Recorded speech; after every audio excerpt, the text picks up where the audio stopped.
The College Basketball Experience Preview and Picks episode for Thursday, February 27th. The Sports Gambling Podcast Network is brought to you by Underdog Fantasy.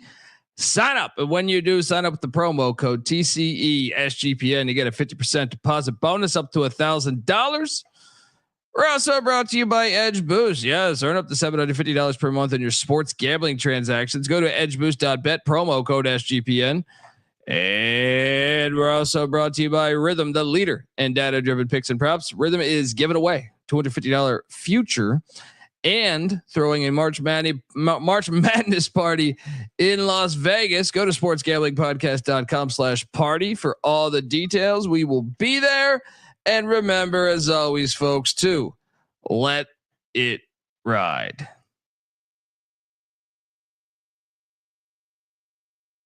This is Coach June Jones, and you're listening to SGPN. Let it ride.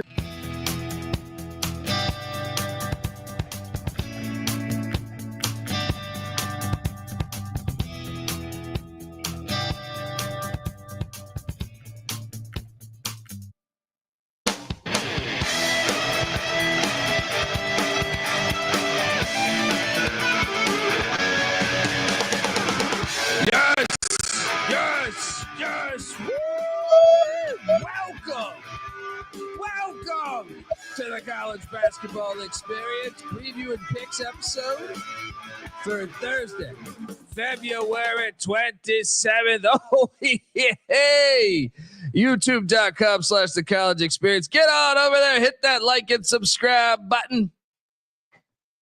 Because another winning day. Can you make it a week straight of winning picks?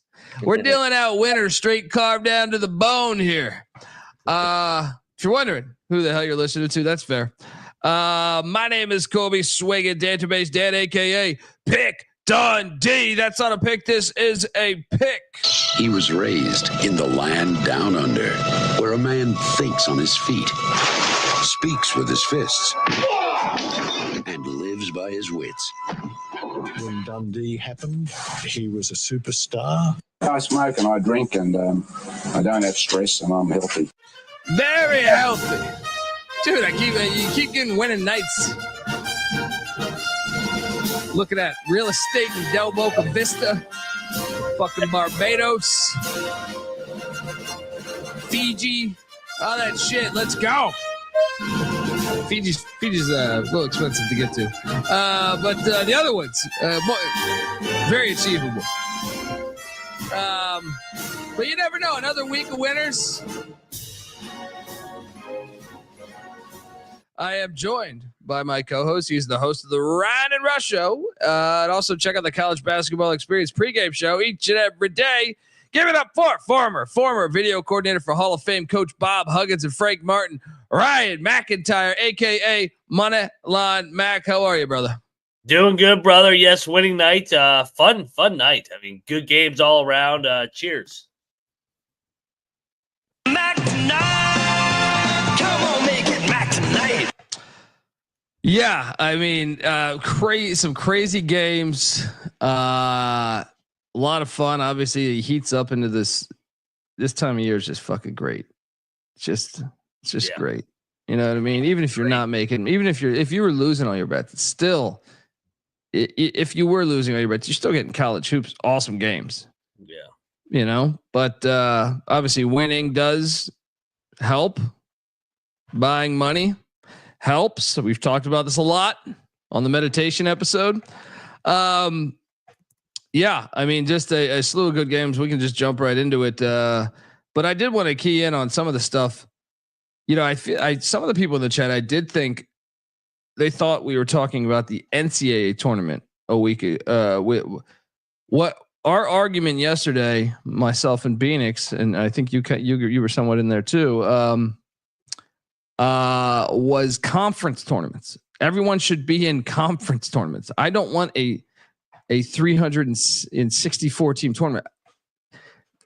The history of the NCAA tournament to me has been everyone has a shot in your conference tournament. So it is in a way like a tournament of 364.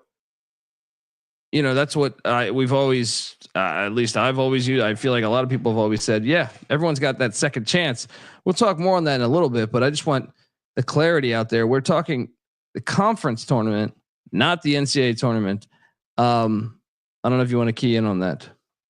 Yeah, it's conference tournament because the conference tournament is the conference members, not the NCAA tournament. You earn your way into that dance via what you do in the conference. But yeah, I mean, we've seen it over and over, and I know Bieniek's not here right now, but I also disagree with the best teams in the regular season do well in the tournament from the mid-major. I've already talked about this once. St. Pete was not a 1 seed. Fair Dick was not a 1 seed.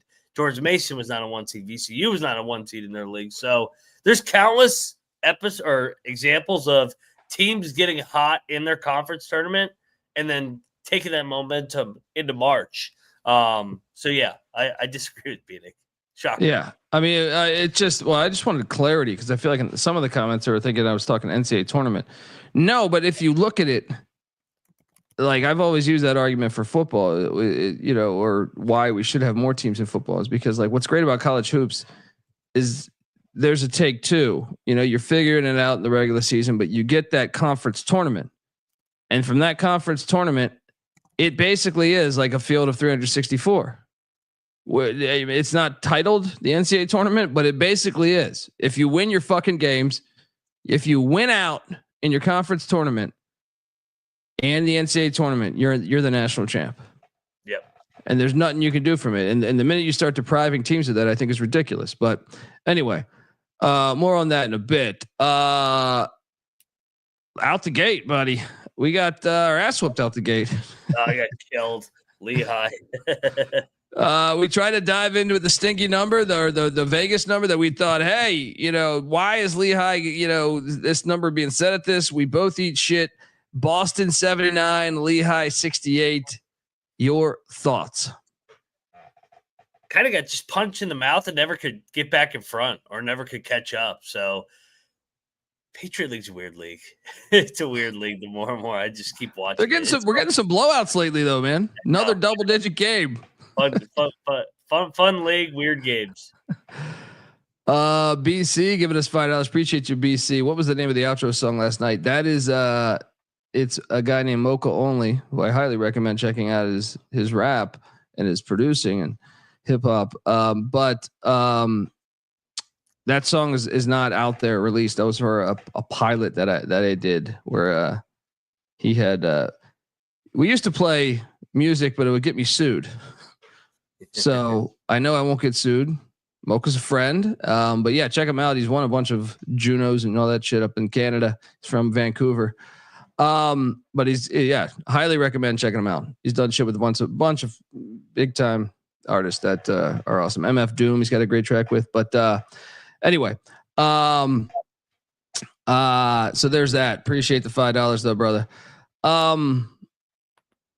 Mercer and East Tennessee State. I watched this whole game. Whew. East Tennessee State they kind of stole this game. Yeah, they were down at the half, came back, nice comeback, but yeah, got kind of lucky here. Yeah. I mean, Mercer had a chance to win the game, but Mercer was up majority of this game. Great game, great SoCon game. And then I mean, we got to talk about this. Hell of a game. Michigan State, Maryland.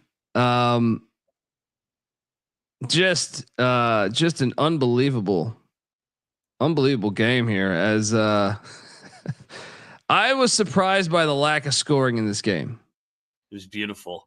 Yeah, I actually thought this was going to be in the 70s, high 60s, something like that. 58-55, the final from College Park, Maryland. And I was texting you during this game because I have major issues with the offense that Maryland runs. Essentially, shout out to Tom Izzo. But if you didn't catch this game, Michigan State hits a what would you say 65 footer. Yeah. Trey Holloman. Yeah. Maryland. It's a perfect metaphor for Maryland the tonight to me. They have the ball with a chance to go to overtime or win the game. Such a fun game. Dude, Maryland drives me crazy. And I got to be honest, it's Willard. The offensive structure is a fucking problem. And this ain't just tonight. It's like the whole, they got some guys, but man, they got a little Fresno State in them, man. They got a little Fresno State in the, like they're very unorganized offensively. I feel like, cue up the last play, last possession for them. They shoot a very low percentage shot with 5 seconds. Yeah. I mean, you're supposed to go, he's trying to go to hit the buzzer. He miscalculates the time by a pretty big number. Michigan State gets the rebound, dish out, boom. Guy hits a 65-footer, Trey Holloway or Trey Holloman. And what a fucking shot. But I'm with Izzo, the post, like I bet Maryland ate shit. You bet Maryland, I believe, ate shit. But yeah, Izzo's right in the post game. Like Michigan State was the better team. Maryland kind of got fortunate to get it to a tie game. I was very disappointed by the overall lack of Izzo completely outcoached Kevin Willard to me. Lack of execution. Like how many missed free throws from Maryland, but just lack of execution, just dumb possessions. Your thoughts? Yeah, Sparty Adams scouted well. Derek Queen looked like a freshman tonight. Izzo had a couple bigs that he could throw at him, and it obviously bothered Queen. And then Reese never got going either, so they played the two bigs, and it just felt like they couldn't drive the ball in there because they played two bigs, and they couldn't make a shot from the perimeter. So it kept getting tighter and tighter and tighter as they kept missing shots. And then the building, ultimately, they ended up getting a couple, forcing some turnovers, and that's how they got back into the game. But I mean, just another gritty fucking Michigan State win. They wanted it more, man. They had a game plan. They had a game plan. They wanted it more. They executed their game plan. It was organized, even though they only put up 50 some points. Maryland and yeah, I'm surprised by Maryland's final free throw numbers because I remember at one point in the first half, even the announcer was noting. I guess Maryland still shot 81% from the free throw line. So I don't know what the fuck I'm talking about. Maybe I'm the 3-point line. Maybe I'm thinking of 4 for 20 from three at 20%. And they just kept packing it in more and more and more. And then Derek Queen shooting threes too. They got, what the fuck are we doing here? Yeah, I hate that shit. Michigan State's tough. I mean, this is literally a throwback Izzo team, and they all know their roles, and that fucking freshman Richardson is a fucking dog. I love him. I mean, I love this old man, but he's already looking like a senior out there or upperclassman. They put the ball in his hands, and he just makes play after play. He did it at Michigan. In the last 2 weeks, they've won at Illinois, at Michigan, and at Maryland. Holy fuck. And I want to just dive into this box score more because I just find it quite fascinating. I mean, Michigan State was 4 for 15 from three. So it's not like they were super hot but the difference is offensive rebounding 12-3, rebounding in general 43-30, points in the paint 28-16, and then second chance points 10-0. Maryland had 0 second chance points. They just looked unorganized on offense.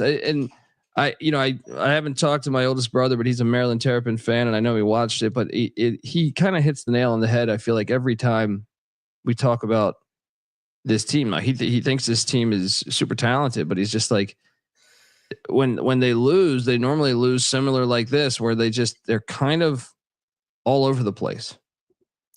And what game was it at home? Marquette. It reminded me of that Marquette game early where Shaka made adjustments. They kept going at him, and well, that's my fear for them. Like, as much as we've talked about this over the past month of being like, Maryland could be a dark horse to go Elite Eight, Final Four, and then you're like, we watch a game like tonight. It was like they could also lose in the first round. You know what I mean? What's that? That take has become too popular.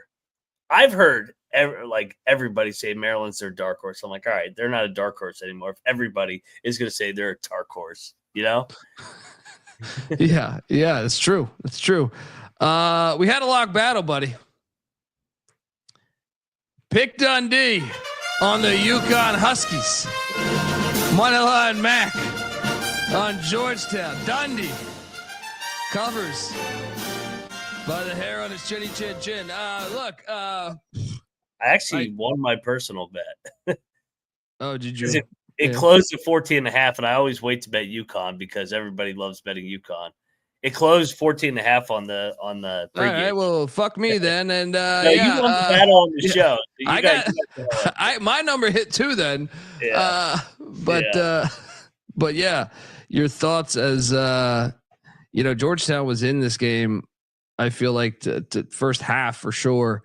Then Syracuse, then UConn kind of put it on him. I felt like in the second half, but Georgetown did cut it down a little bit. It got up to 17-18. I feel like. Your thoughts? Yeah, UConn made some shots tonight. Georgetown depleted roster, ran out of gas. Georgetown came to play. I mean, I'm telling you, Cooley. They fight for him, man, and there's limited guys. I mean, limited guys. Like I thought they played better than I thought they would play. Yep, they're gonna be good next year if they can retain everybody. He's a good coach. He is a good coach. Yeah.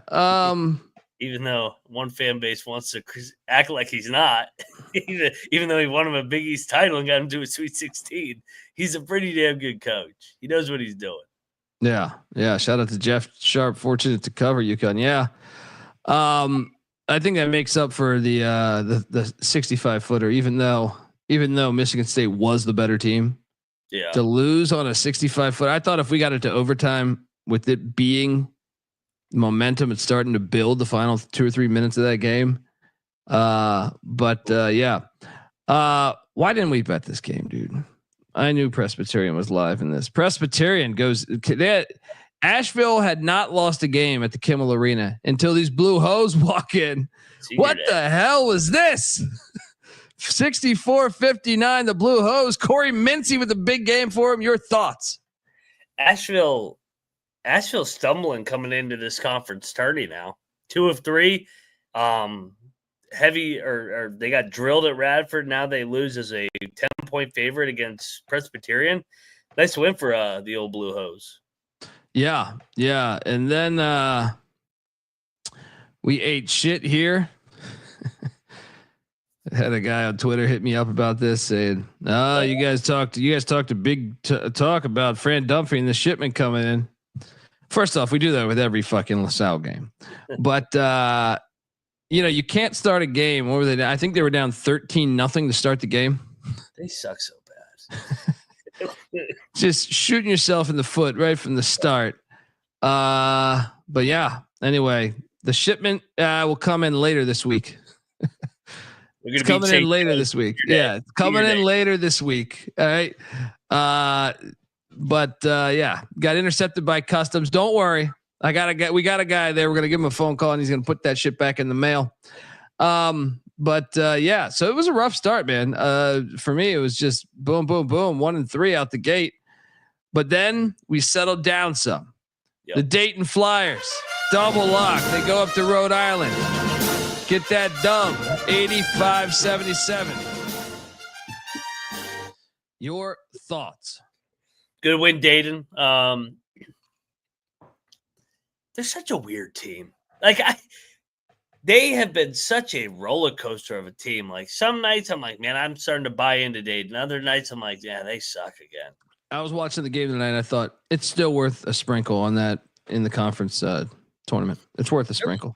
They're like the 8-10 version of Kansas. Like you look, you go, all right, there's a little flash. Then you go, nah, this team sucks again. But talent wise, I think they're VCU and them are like ahead of everybody else by a decent chunk. Yeah. Decent chunk. Maybe you throw St. Louis when everyone's healthy. Yeah. Mason's not the most talented team. They just play hard as shit. Yeah. Yeah. Didn't bet this game. Glad we didn't because I would have ate shit. Upstate did not cover the 20.5. High Point 88. Upstate 66. Shout out to the High Point fans that tagged us in their video there on Twitter. High Point, dude. They don't give a shit about these. They already clinched. No problem. Let's drill these teams. Yeah, that was their final game of the season. Back to back, Big South champions for Allen Huss, Team TCE. 53-14 in 2 years. They better pony up here at High Point, or he is. Yeah, he's going to be a hot commodity here. Going, what is he right now? 27 or what are they? 27-5 after going 26-6 last year. I mean, it's pretty damn impressive. Damn impressive. They got money there, so they could just keep pumping money in that thing, and they could go like that every year. They should go 27-7 every year with the money that they got in that program. I agree. I mean, it's going to be a pivotal offseason though, because I think some teams will make a call for that. Oh yeah. Next, we double locked Temple getting points at home, getting 2.5 against South Florida. This game. Did you see the end? Did you see the end of this game? I missed it. I took my eyes off. I just saw the final score. What happened? Buzzer beater. I forget who it was that hit the shot. He gets blocked. So two guys. He goes to the far corner, like a 8 to 10 footer from the far corner. He puts up a shot. Two guys block it, but their momentum takes him out of bounds. He recatches the block, settles up, hits the shot at the buzzer. Fucking, we cash in. Temple double lock. Are you watching it right now? Yeah. The fucking block, regather, buzzer beater. Yeah, you drew it up. Yeah. Who was that? Trying to remember. Was that? I don't think it was. I don't think it was Stanford, who was their top scorer. 3, number 3. Forget his name. I think it might have been a bench player. Yeah, Lion Greer. Yeah, that's what I'm saying. 5 games. Yeah, unbelievable. Why did they call the play for him? He was suspended too, which makes you wonder why. Can't play. Unbelievable. He's gambling with fucking Temple. Suspended up. He gambled. Folks, what I tell you, the college basketball experience is brought to you by us. Yes, SGPN. Gear up for March with our own promo, Merch Madness. Yes, get over in our store. Use that promo code Madness for 20% off everything in the SGPN store. You can get a college experience hoodie, Eat Shit Pit t-shirt. There's just you got mugs, glasses. I mean, everything. Get on over there. 20% off everything with the promo code Madness. And remember, as always, folks, to let it ride. We're also brought to you by Edge Boost. Yes, SGPN's partnered up with Edge Boost, the premier Visa debit card for bettors.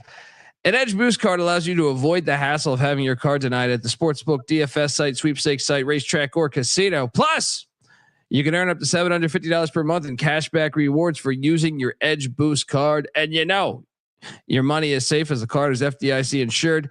The best part is no credit checks, and it's completely free.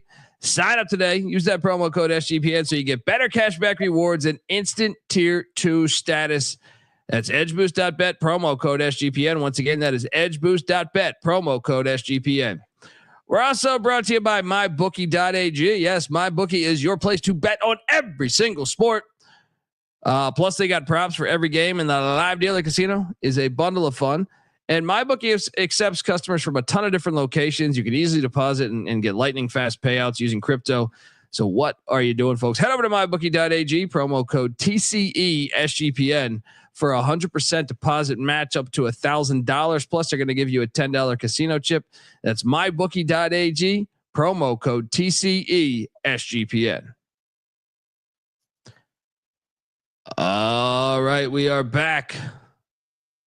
And we did eat shit in this one. Bellarmine did not cover at Gulf Coast. Gulf Coast won by 19. Hilarious. I thought when it was at like 7 or 8 at halftime, I was like, okay, we're in a great spot.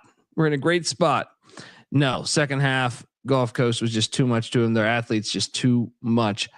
Yeah, I don't know. Your thoughts? I didn't get much eyes on this, so horrible alarming.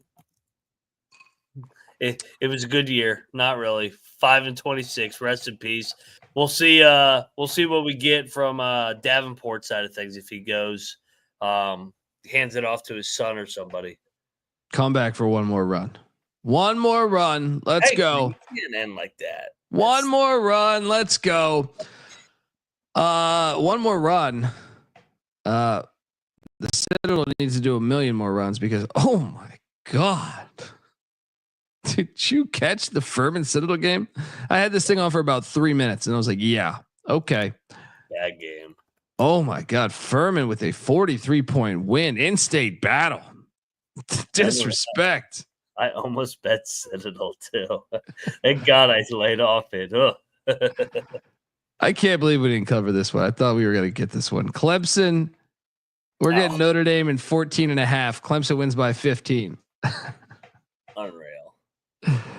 Oh man, it was dicey down the stretch, but we bounced back. One of my top plays of the night. Syracuse double lock against the Pussy Pack. Eddie Lampkin higher than 11.5 points at Underdog Fantasy. Cash. He went for 14 points, 15 boards. The Pussy Pack are fucking horrible. Your thoughts?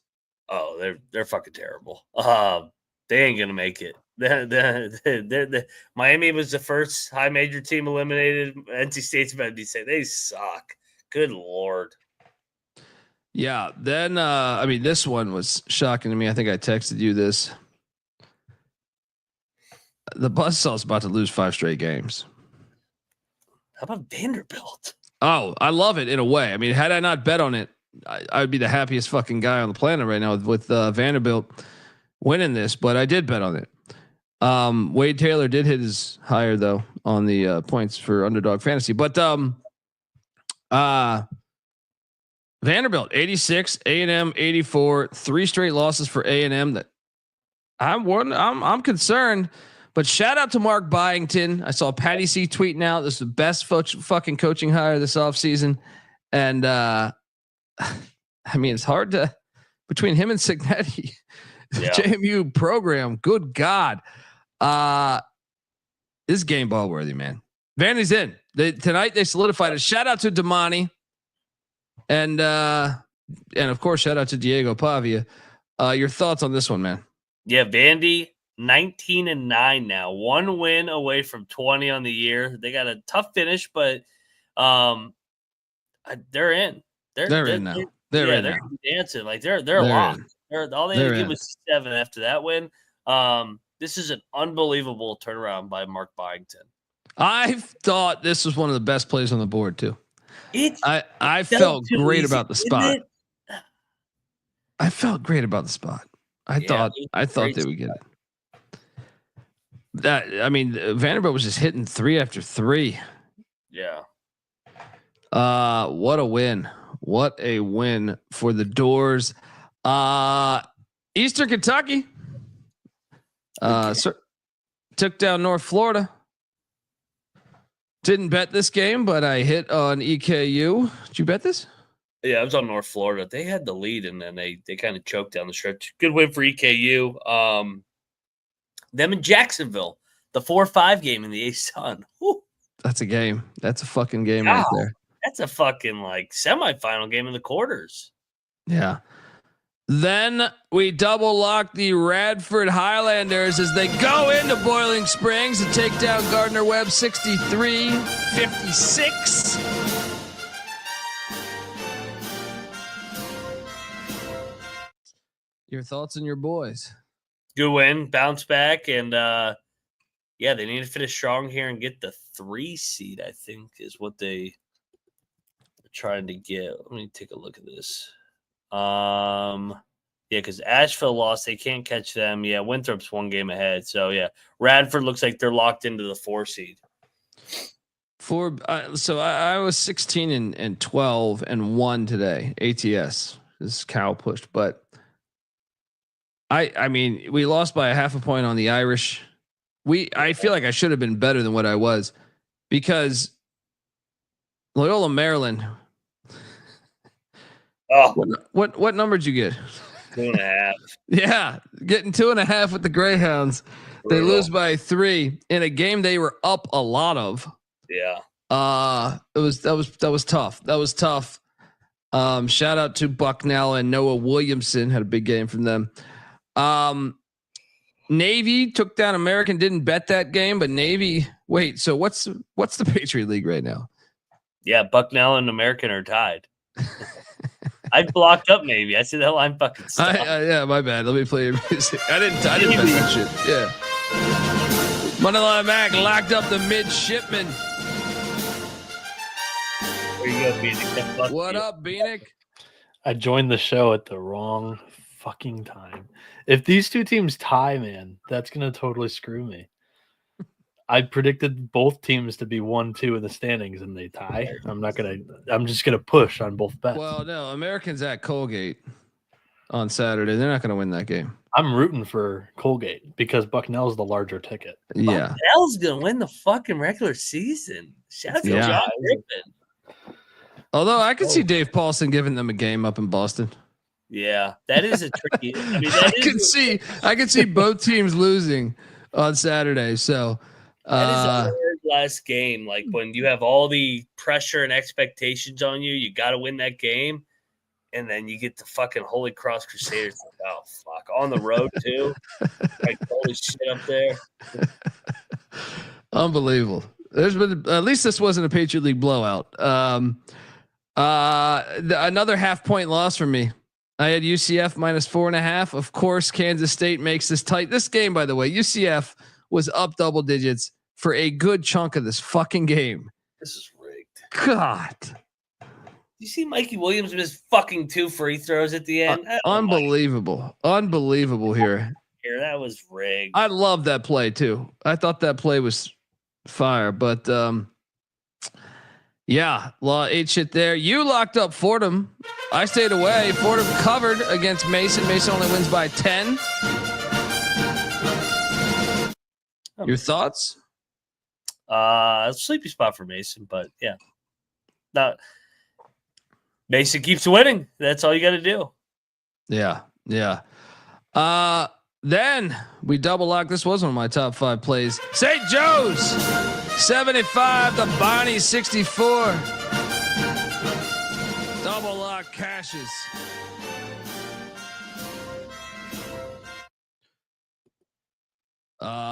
So the Joes. What good. seed are they gonna get? They're gonna get like the 4, 5? Taking a look right now. So what? It's VCU, Mason. It's Dayton. I mean, it's Dayton or Loyola's 3, right? Loyola's 3. Yeah. Dayton, St. Joe's, St. Louis are all 9 and 6. Who do they? I mean, all 3 have 3 games left. Yeah, I don't know. St. Joe's is, man, they're at Fordham, home to Rhode Island, at LaSalle, but they're going to lose that game at LaSalle. They're going to lose that fucking game at LaSalle, but it ain't going to be Dayton. Dayton's got to fucking play at St. Louis at home and at VCU. Yeah. They'll lose at least one of those. Probably they'll lose at VCU. Yeah. Wofford. Anthony Grant always fucks with VCU. Well, he has that style. Well, traditionally, I feel like VCU is a little bit different this year, but and it's personal. It's a personal game for him. I feel like VCU is more skilled than normal this year, though. Like they always had the athleticism, which Dayton could kind of match, but I feel like VCU's kind of got the athleticism mixed with the skill, which is like, whoa. That's why we think they could go to the Final Four. Yeah. It's Odom combined with the VCU Havoc culture. It's kind of a scary combo, to be honest. It really is. Wofford put it on the Cats of Western Carolina. After we praised them last night, they give us a lemon. What's up, Weehawk? We didn't bet this, but we did bet this. Double lock, Northern Iowa 74, UIC 52. Get this flame bullshit out of here.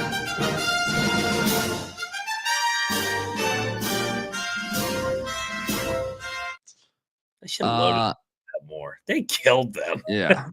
UIC down the stretch been ass. We ate shit on North Alabama. We thought they would destroy them. They were actually down. I think they were down at some point in the second half. Yeah. But down the stretch, the Lions, made the plays they have to. They escaped by 5. We ate shit on a wager there. Let's shout out one of our TCE guests, Tony Poolhole, winning their first ever ASUN regular season title. I mean, I know they shared it with Lipscomb, but it's a true share. They each won on their own home floors. Lipscomb wins the tiebreaker via some crazy scenario. Unbelievable though. North Alabama wins the ASUN. We'll see. I like them in the tourney, man. I think they're live to win that tourney. They're good. Those guards are good. Can't wait for that tourney. Starts Sunday. Let's go. Jacksonville did not cover against Stetson. I took the points and hit here. Didn't bet it, but I think you faded Stetson. But Jacksonville still. You didn't bet this, but I didn't bet it. No. Yeah. But you did bet this, and I did not. West Georgia, 73 to Governors of Austin Peay 70. Nice call. Nice call. 2, 3. Cancun, season's over. Good job, West Georgia. No postseason. Get that last win, and you're out of here. Go enjoy the beach. We ate a pile of shit on this one. Ole Miss getting 12.5 or 13.5. I forget the fucking number, but it wasn't close. 30-point loss. Good Lord, Auburn. Good fucking God. These Mississippi schools in Alabama last Just 2 get nights. I took destroyed. got fucking Unbelievable. Back-to-back nights. Good God. Auburn had kind of hit a little bit of a, I don't know. They kind of just went through the motions the last couple of weeks, but tonight they didn't fuck around. The jungle was lit and they made shots. Colgate did not cover against Holy Cross. Fucking Holy Cross with the cover. I didn't bet this because the system was just a little too many points. I don't think you bet it either. You actually took Holy Cross. I took Colgate on the picks page, but nice hit there. And then the stinkiest game of the night, of course, Coastal Carolina beats Georgia State by 6. What the fuck, dude? No, there was a worse one that one on the money line too. That's coming up. That's coming up. And but this one, it's like, what is this? What is this? Unbelievable. Rigged. Unbelievable. Flag that one. Tulane took down Charlotte by 14. Glad you talked me off betting that. I was considering betting that. And then let's get to the one. I actually jumped in on this too. I know that I don't think I took it on the show last night, but I went with the points today. That's not a part of my record, by the way, but Eastern Shore 68, Central 59. What the fuck was this? Money line max special of the night. They stormed the court. They stormed the court there. 110 now in the MEAC. I mean, the line made no sense, and then this happened. Someone explained it to me. I explained it to me. And we just saw New Orleans, by the way. New Orleans got added to that fucking gambling probe, Shocker. right? Ironically, the same time that didn't they hire Master P too to be like in charge of their? This is great. I love that move, but. I mean, Maryland Eastern Shore takes down Central. What a terrible season for Lavelle Moten. Your thoughts? That literally was a deja vu of the Coppin game from the other night. It was the same game script where they just same line, same number, same 7.5 number, and Coppin never really trailed in. Flag that fucking game. Flag that fucking game. Trailed. Like wire to wire, just better team. It was like, what the fuck is going on? What is Central doing? Yeah. Investigate. And I'm gonna say investigate this next one. Now, I hope you watch this, but we double locked Rice getting 13, I think it was 13.5. Tell me you watched the final 2 minutes of this game. Yeah, fucking Rice tried to not cover. That was something's ridiculous. Up, dude. They overfouled. This shit. I know we still hit. The audience should know this. This was a 2-point game. With what? Minute and 20 seconds? Yeah. It was like, what the fuck? They fouled so much that I was like, oh my God. Like it got to 12 and I'm like, I'm sitting there. My wife's like talking to me and I'm like, I'm trying to be a part of this conversation, but I'm watching on the screen this Rice outcome and I'm like, no fucking way. Like this is rigged. This is rigged.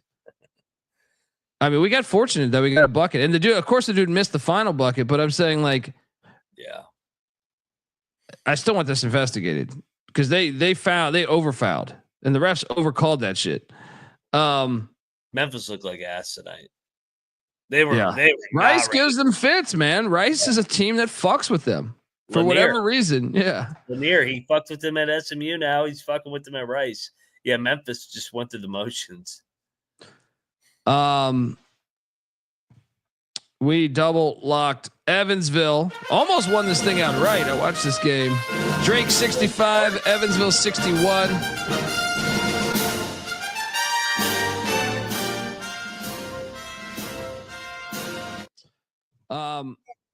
This game, man. It was like a pivotal possession in this game where Evansville has a chance. Drake had just missed a free throw. Drake's up 2. Evansville guard. They pass it around. They have the numbers game. If you keep passing it, you're going to get an open 3. 30 seconds left, so it's not like at the buzzer. One of the guys completely covered decides to shoot the 3. It's like he's one pass away from a wide open guy shooting 3. And he just, no, I got this one, guys. Here's this brick. Shout out to Rob Donaldson. Can I bother you guys for a rant? What happens to Drake if they get bounced in Arch Madness and Northern Iowa where Bradley wins the Missouri Valley? Does Drake get in that large? Drake is a top 25 team in the country. Yeah, I think for sure they should. We'll see. I think they should because, I mean, let's take a look at this. Drake is what, 26-3? I think they should too. They're 5-1 against quads 1 and 2. They have 2 Q3 losses, but 57 in the net and should have them on the right side of the bubble. If they don't get in, that's definitely a complaint if they put North Carolina over Drake or something like that. Oh my God. Shit. If that happens. Don't even say that. Man. Don't even say that. Yeah. Abbreviation for in front of Drake. I mean, Indiana State was had a tough draw last year when they didn't make it, but their non-con was nowhere near what Drake's was. Drake beat Vandy. Beat Vandy in the fucking Charleston Classic final. Indiana State's best win in the non-con was Toledo. So, like, I mean, you really, and they were right there. I mean, come on, they're fucking, what's Drake overall? 20. That's what I'm saying. 26-3, I think, or 25-3. One of the two. They're in. They're in. They got to be in. They got to. If not, man, I'll be writing my fucking senator. All right. Yeah, and they also have. It was in Kansas City, Missouri, but it went down as a road game.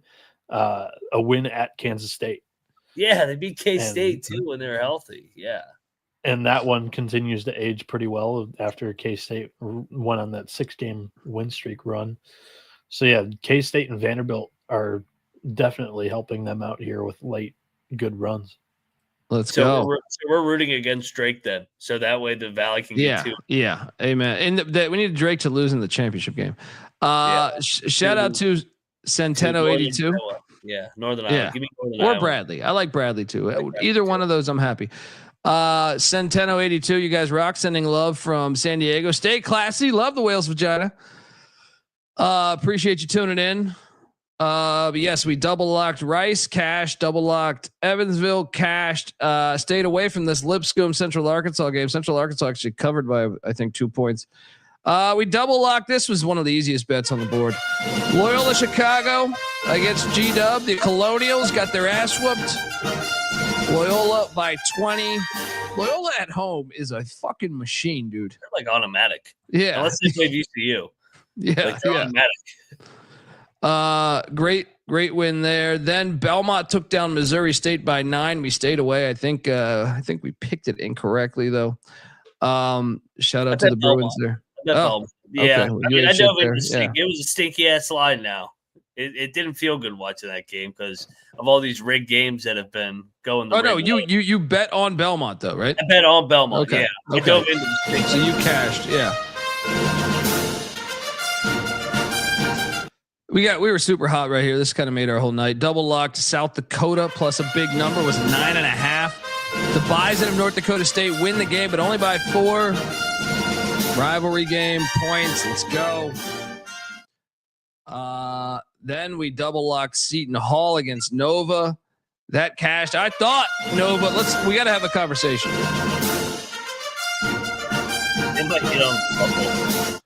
I thought Seton Hall was going to win this fucking game, by the way, up by 12 at the half, but Nova explodes in the second half. Eric Dixon, 32 points, 10 boards. We got to start talking about him being like, I mean, fucking man. He's got to be in the mix for player of the year. Like he's putting up, I feel like every time I look at the fucking press clipping, I'm like 30, 34, 10 assists, 10 boards. I know they're not killing it, but hold on. What are they? 17 and 12 now? Yeah, the problem is they got that Columbia loss. Like that's the worst team in the Ivy League. Hold on though. They're home to Butler and at Georgia. So you're telling me if they go 19 and 12, entering Big East tournament, they're still on the outside, right? If they win out 19 and 12. How many quad one wins they got? 2. Yeah, they're probably on the outside. They probably got to get to like the championship game. You look back at that Creighton banked in 3 from the corner at the buzzer. Remember that?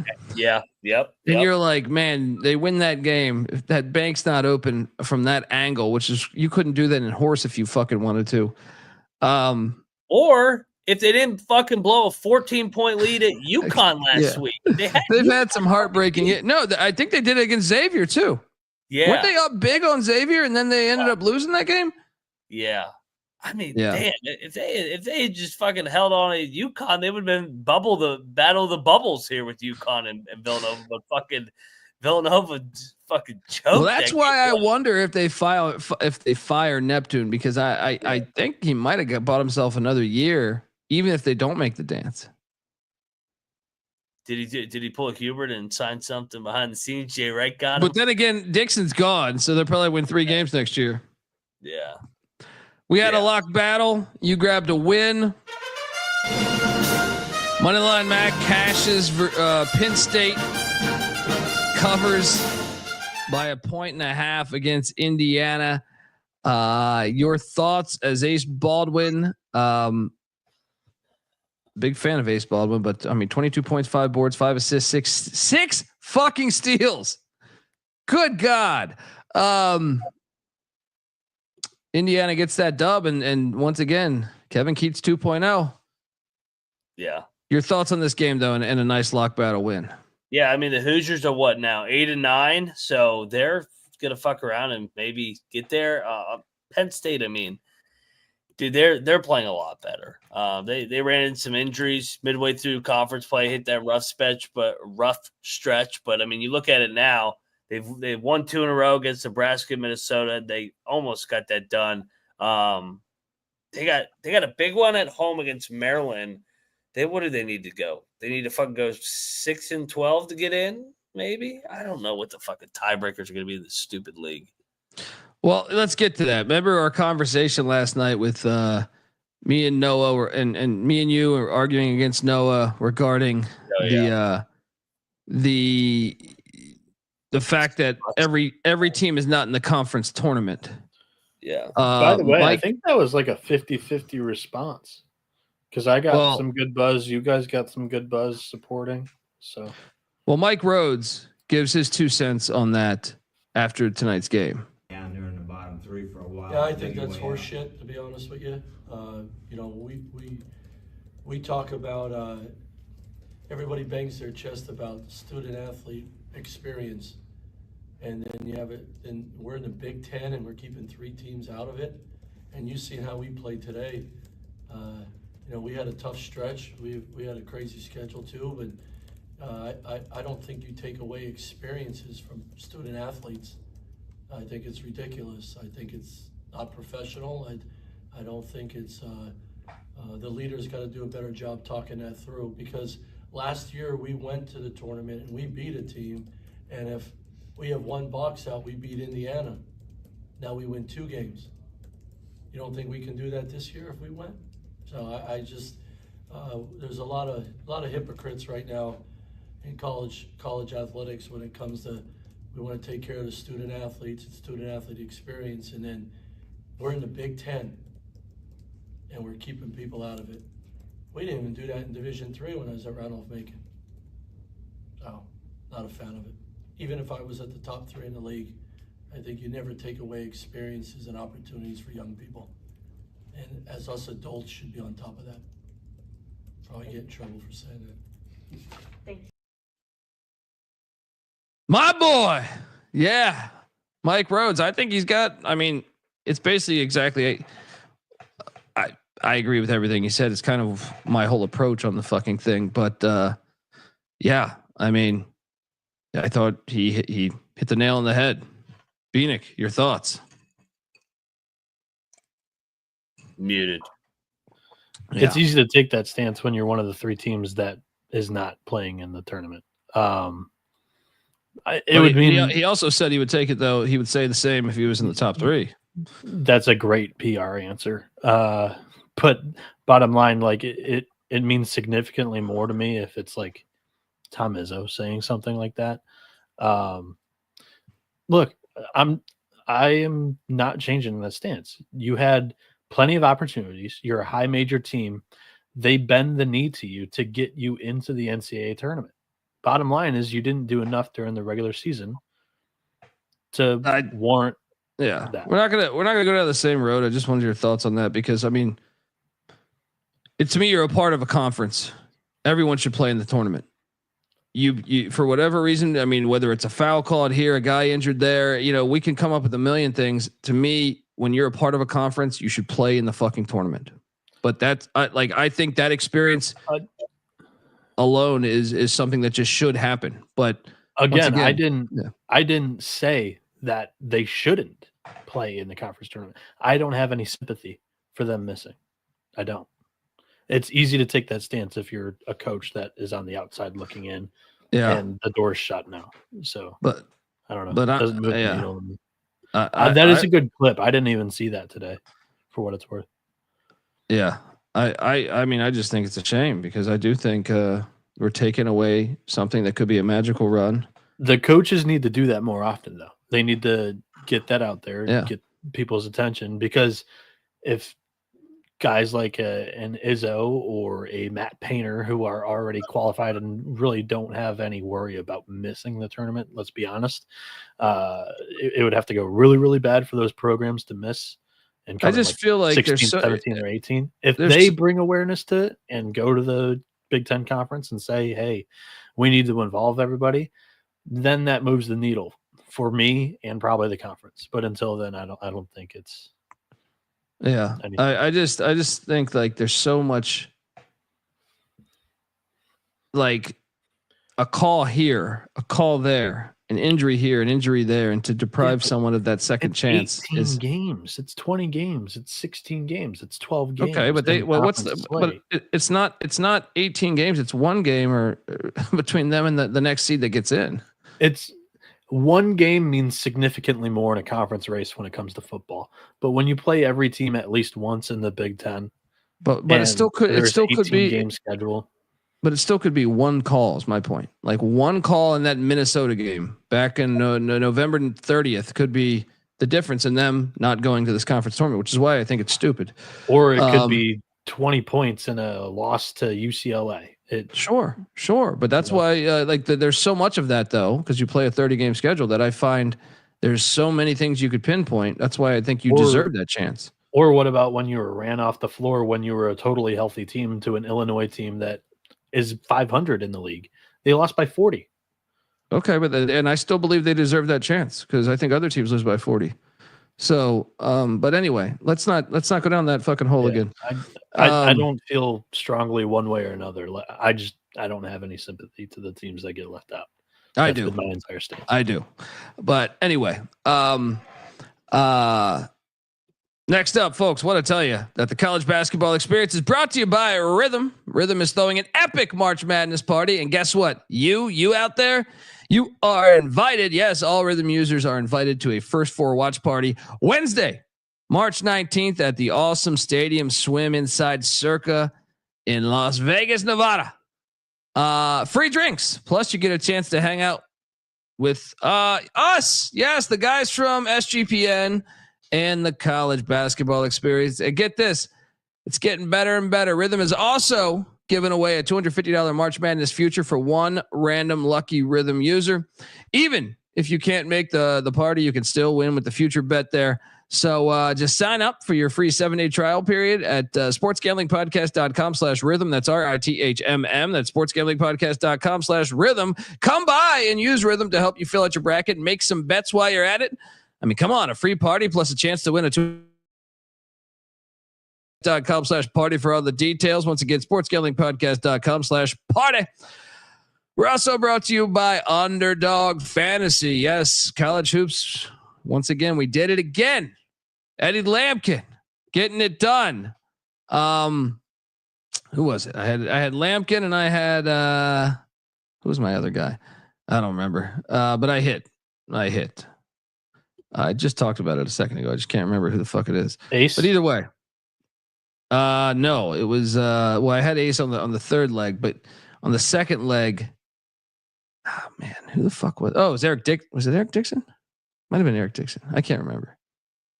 I don't know. We talked about it a second ago. Rewind the tape 10 minutes, but you could find a great edge with college hoops that really I don't think you could find elsewhere. Shout out to Cannabis Capper, does all these great articles, killing it over there as well. sportsgamblingpodcast.com. And they got more than college hoops too. It's NHL, NBA, I mean everything, whatever sport you can cash in on.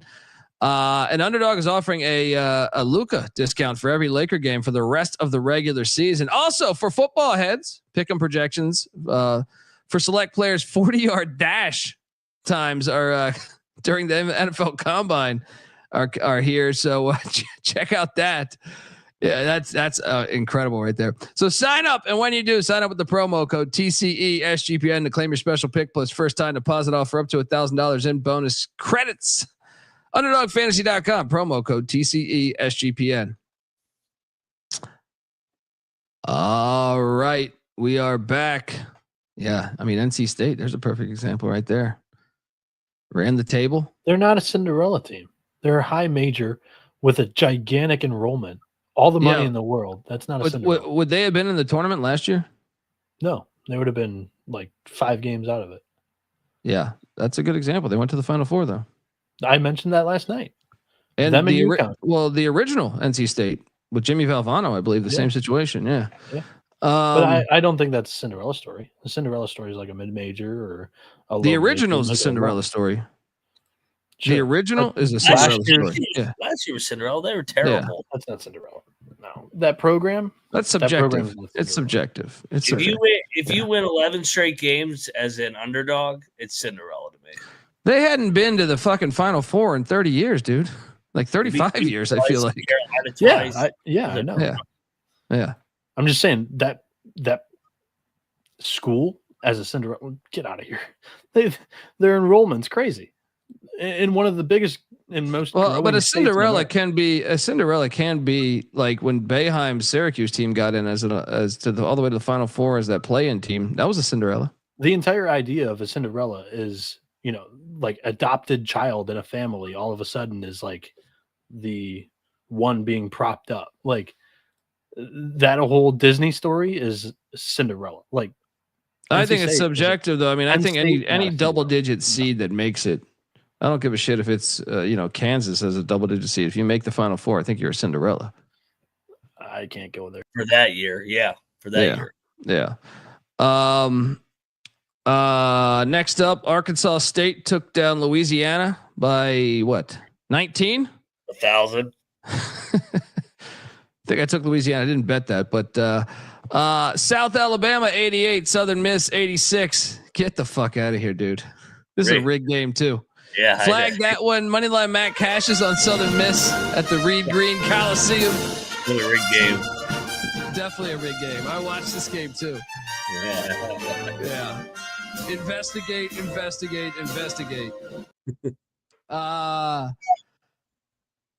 I can't believe you talked me into this. Like, I was gonna bet Virginia plus 9.5, and you locked up Wake, which that made me not even play the fucking game. Virginia 83, Wake Forest 75. Damn it, man! I was prepared to bet this coming into last night's show, but you scared me off this thing. Your thoughts?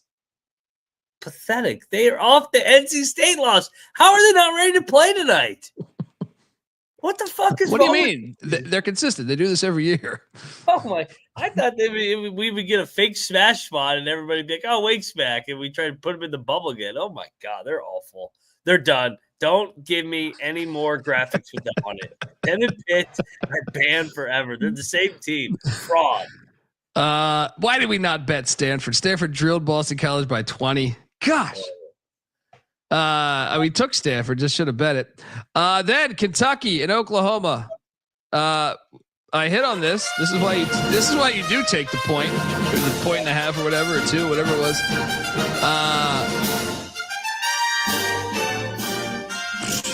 I thought Oklahoma was going to win it on the money line. Crazy game. I mean, now Oklahoma loses that game. 4-11. They still have their opportunities though, with Ole Miss, Missouri, and Texas left. Yep. They still have an opportunity to get in that thing. Huge win. Shout out to Mark Pope, and shout out to Big Blue Nation there. Your thoughts, Mac? Ortega away. Fucking 28 points against his old team. Game winner, game winning block. Holy shit. What a fucking game. Yeah, I mean, I thought Oklahoma was going to find a way to get this across the finish line, but yeah, we hit our 2.5. They were right on with that number. I mean, that was a one possession game the entire way, back and forth, and a typical Porter Moser loss, to be honest. Like, all his losses are just like that. You're right. We didn't bet this game, but I picked it correctly. I don't think you did. DePaul plus the points covers against Michael Crichton. Cockbrenner with a huge game, 25-13. Bradley drills Valpo. I took Bradley, but didn't bet this. But I did bet this, so we did double lock this. Butler with the cover against the Johnnies, but of course, Slick Rick ain't gonna lose these games. 76-70. Your thoughts? Game played out exactly how we said it would. St. John's a little bit slow, didn't have the pop tonight, coming off the UConn win, made all those shots, banged up. Fucking Butler had their chances to win, but ultimately Rick got those guys to make the plays down the stretch. So the Johnnies share the regular season, and they can clinch it outright Saturday at the Garden. White out. Let's go. See, he's wearing the white suit on Saturday. Oh, is he? Oh, lock. You can go ahead and lock that now for me. They're playing Seton Hall, though. They're going to be favored by like 20. That's true. The White Knight, though, it's hard to fade that. I should have bet this. I didn't go in. It was just seemed so chalky. But Arizona drilled Utah by it was 17 or something. Your thoughts on this one? You ate shit on this, right? Yeah, I went with the 1 game bump. Utah made fucking shots. Caleb Love fucking made everything. He was shooting the shit out of it tonight. Yeah, I mean, I just felt like you knew they weren't going to get hit. That like they were going to find a way to get that at least that win after losing 2 in a row there. We had a lock battle and I won. Bieniek won too, I think. Arkansas 86, Texas 81 in overtime. Great game. How do you miss that layup? How do you miss that layup? Are the like Razorbacks are in Texas now on the outside? Does that seem accurate to you? I don't know if Texas is quite on the outside yet, but they're close. They're like right on the bubble. Yeah, Arkansas. I mean, this is he's gonna fuck around and get into like the Sweet 16. I'm telling you, this team's playing well. Yeah, Wagner cost me the fucking cover when he missed that goddamn free throw at the end of regulation. It's like, you bastard, just win it by 1 in overtime. Good game. Dude, the kid, Trey Johnson for Texas, Oh my God. Some of He had the like 40 tonight, dude. Good God. Rodney Terry doesn't run a fucking play for him. They just fucking throw to him like he's Carmelo Anthony on the wing. And he says, go get a bucket. I'm like, what kind of offense is this? And he does get a bucket. I mean, he can score the shit out of the ball. That guy's going to be the NBA. I mean, that guy should be a lottery pick. If he's not a lottery pick, I don't know what the fuck is. Yeah, he really, yeah, I agree. BYU, Arizona. Hey, so you've heard this one before. We eat shit on Arizona State. Now, granted, we didn't know about the injury situation. There were some guys out, but shout out to BYU. We kind of talked shit about them earlier in the year, and they're making threes like crazy right now. Like every game, they don't miss. I'm like, this fucking soft ass team won't miss their threes. I mean, what do they got? 20 wins now?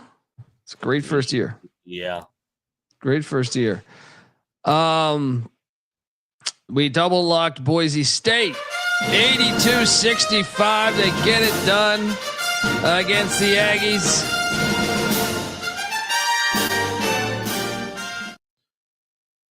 I actually thought the game would be a little bit closer, but Boise was on fire. They were also rebounding really well. Your thoughts on this one? Boise was big time tonight. I mean, that was like ultimate, just like last week. Had to beat New Mexico at home last week. Had to beat Utah State at home to get their resume in order, and they did. They manned the fuck up. They're gonna get in the dance, I think, in the end. I hope so. West, baby. Let's go. I think they're a good team. Let's go. They're good. Yeah, they are good. You locked up. I stayed away from this, but you locked up Ohio State. They get it done 87-82 against USC. I refuse to watch this game, so I don't know what happened. Your thoughts? Ohio State got out to a big lead. They said that was a quad one win tonight. What? Fucking USC, they go, this is a big opportunity to win a quad one game. I go, God damn it, these fucking super conferences, everything. If USC's a fucking quad one win, then everybody is. How the fuck is that a quad one win? It is because they're in the top 75 of the net. Oh, stop it. This is why that shit's all bullshit. I'm like, USC's a quad one win? They're terrible. Yeah. All bullshit. We eat shit with Oregon State. San Francisco 74, Oregon State 72. Controversial ending. The guy clearly didn't get it off, but I still want to know why the ball was slapped off the goddamn rim. I do think San Francisco was the better team, though. Your thoughts? Well, I mean, Oregon State punched them in the mouth. They were up like 31-19. Then you blanked, and then they were losing at the half. San Fran finished on a 12-0 run, had like a 22-0 run at one point.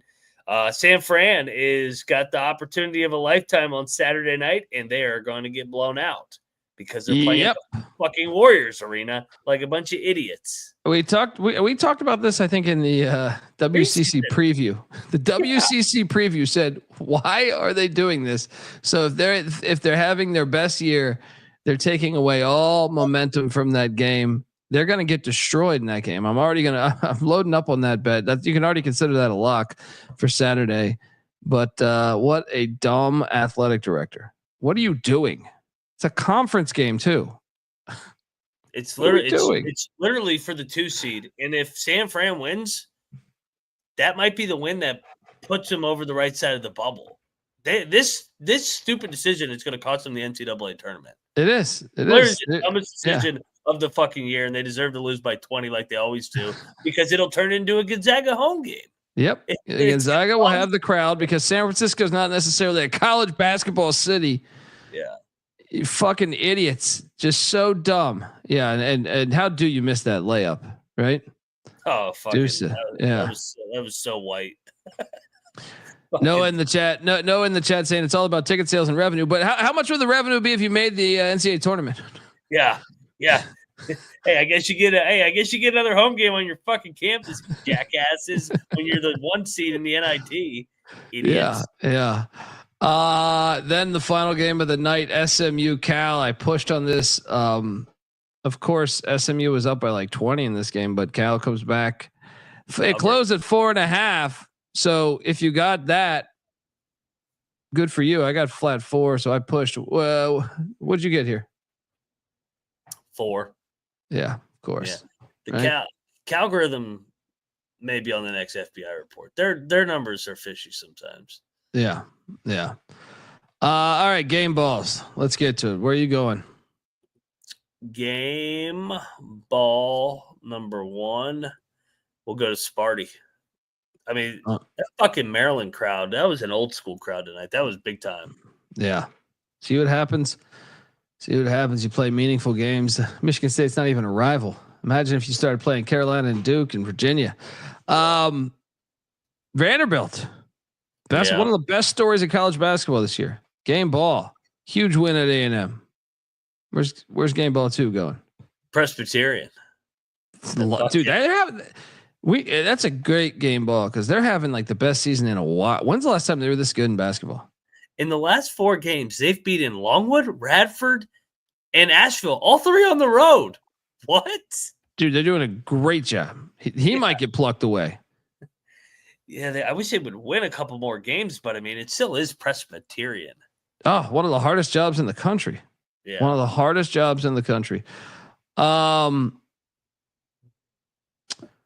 will go to the likes of let's go Arkansas. I mean, you needed this one.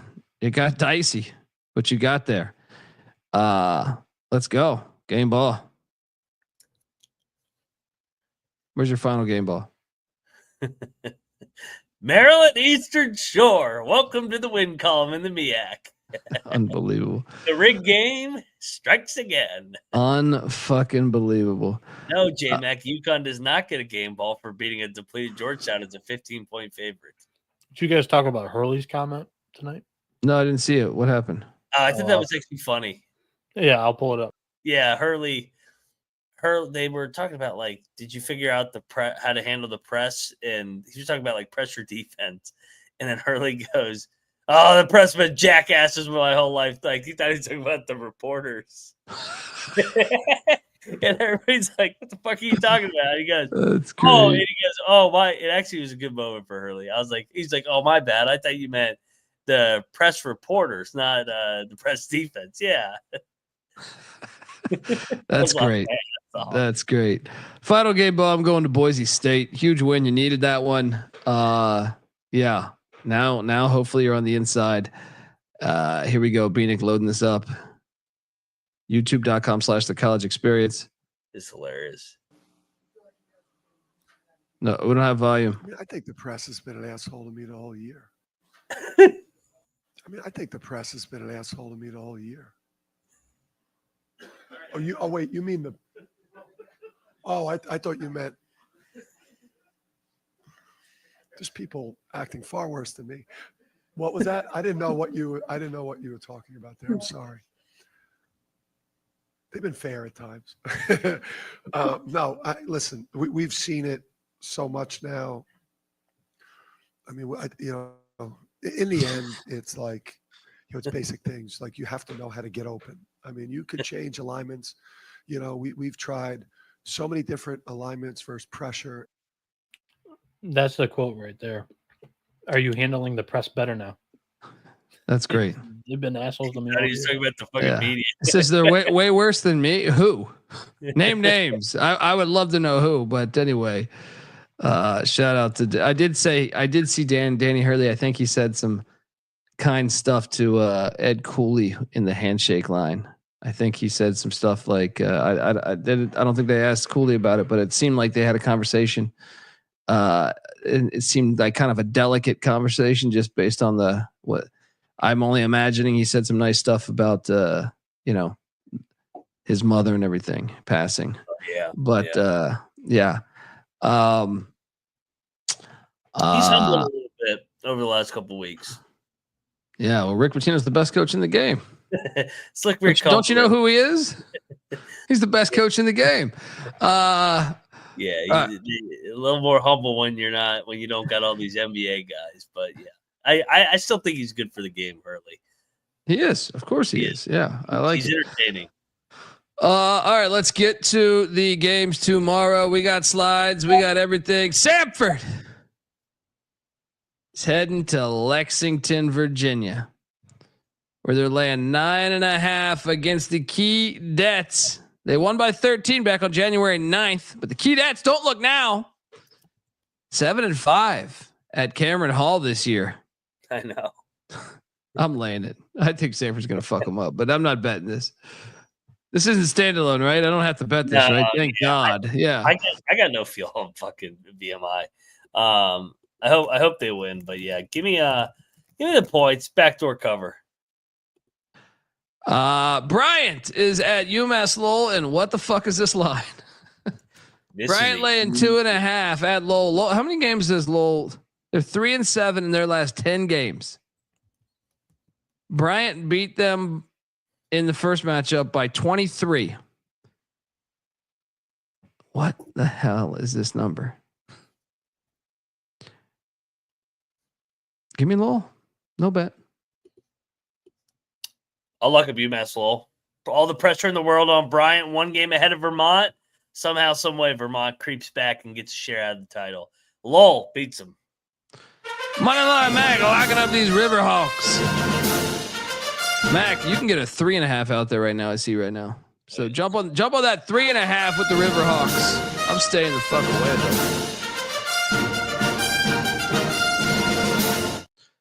though. Chat's asking if it is senior night. It is not. They have Binghamton on Saturday. Next up we have Albany taking on UMBC. Albany laying 1.5. I'm kind of intrigued by this matchup. UMBC won by 5 back on January 23rd. I'm gonna lay it with Albany here. No bet. Yeah, Albany's hot. Yeah, wait, UMBC won the first game, right? Is what you said? Yeah, by 5. That was that crazy fucking game, right? If I remember. Yeah, overtime. Give me Albany. Yeah, let's go. No bet. Shout out to Leg Show Magazine. How you been, brother, man? Caught up with him in Vegas last year. Hell of a nice guy.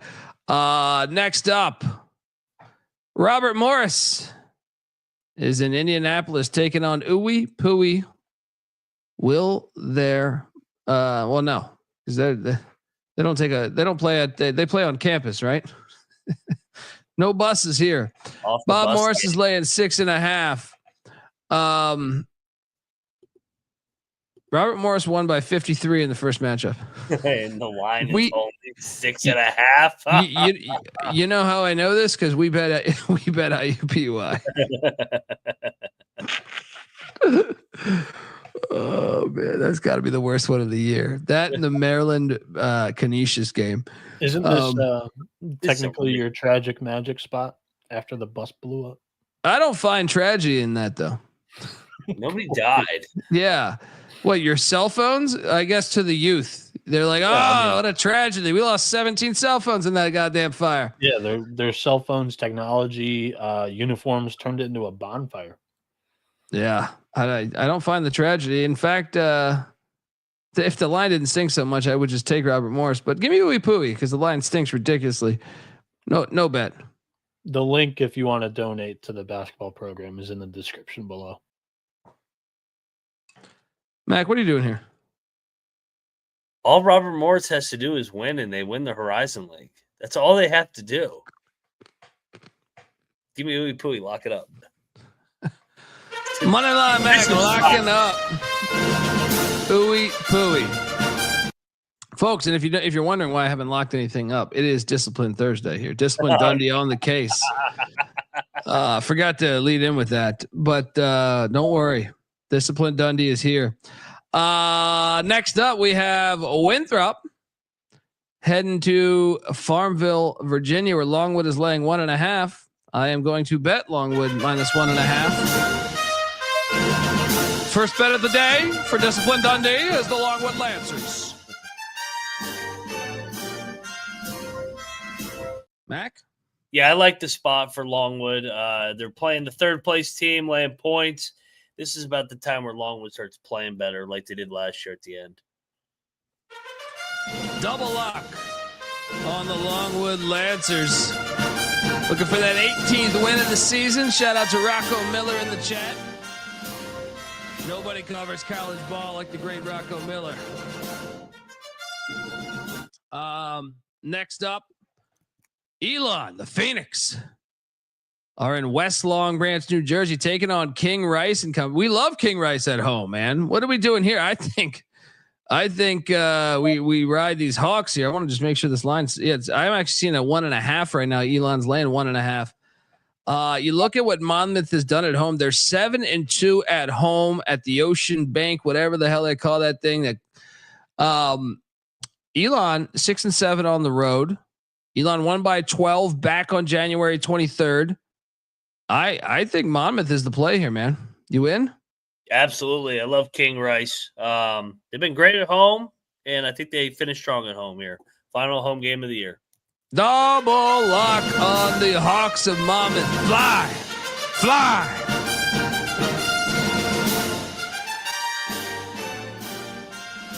I was thinking about this today. What is the best team with the worst record? Monmouth's got to be in that conversation, right? Yeah, they're 11-18, but 9-7 in league play because they played all those road games. Yeah, Monmouth is up there. Monmouth is definitely a candidate. Yeah, I mean, you're just looking. I was thinking that's always a fun exercise to do. Best team. I was watching Penn State tonight, and I was like, could be them. Yeah, no shit. Yeah. I'm trying to look like, is there anybody in the MAAC? Nah. Best team with the worst record, chat. Monmouth is a prime candidate. Monmouth is one of them. I think Monmouth is a team we might be talking about with the futures bet in that conference tournament there. Yeah. Christian 12-17. Yeah, I like that team. They're just terrible from the free throw line, right? Columbia 12-12. Oh, yeah, but I kind of think they're phony. Yeah, they're definitely phony. Yeah. How do you just get beat up Monmouth? I actually think Monmouth can play, but Rob Donaldson saying Montana State's 12-16. I do like them. Yeah, that's yeah. The Citadel. No, Tarleton State 11-17. Maryland Eastern. Tarleton State is one Tarleton State's a good answer by Bieniek because and Bieniek, I think it was opening night. You destroyed me in a lock battle where I took Tarleton in the points and they got destroyed. They were just an early season fade because they were so young. Gillespie's got them. They look much better than they 100%. Did. Yeah. I got one. San Jose State. Tim Miles. Yeah. San Jose State. I agree. That's another one. Seattle, says Rocco. 11-19 Old Dominion. I feel like Seattle at home is kind of a lot like Monmouth. Old Dominion's weird. Old Dominion, I can't get a read on Old Dominion. Old Dominion is like a very hard team for me to understand this year. Like, Mac, do you share that sentiment on Old Dominion being like, because Monmouth I actually think is a good team, but there's times where Old Dominion just does not show up. Yeah, they started fucking awful. I forget what was ODU to start the year, like 0-8, 0-9, and then they rolled off like 6 or 7 out of 10 and got back into it, and then they've been inconsistent. Yeah. Love this double lock on Monmouth there. Next up, North Texas is in Boca Raton, taking on the other beach. Florida Atlantic, FAU. This line, a little stinky to you or what? Yeah. What's up with this line? Look, I'm not a believer in FAU, really. I faded them. I took Memphis, I cashed on them. I took we actually took them against Wichita, but I faded them a decent amount. The more I watch them, the more I don't think they're that good. But man, this line is tough because North Texas sitting there jockeying for position. It's currently in second place. And they're just laying 1.5. And North Texas beat them by 13 in the first matchup in Denton. I think the line is telling you to take FAU. I'm going to bet FAU. They dropped back-to-back home game or back-to-back games. They dropped that Wichita home game. I think they pick off North Texas here. Let's go. Give me FAU. Make shots at home. I'll join you, and I'm joining you just because of the line. I don't think FAU is a good team this year. I really don't. But the line does not make sense. Give me the Owls. Double lock. Next up, we are going to Charleston, South Carolina, where these Blue Hens taking on these Cougs. Everyone's saying Chris Mack checked out. 21-8, third place in the CAA. Laying 8.5 at home. They won by 19 that first matchup. And that first matchup was just 5. No, I'm sorry. Actually, this is the first matchup.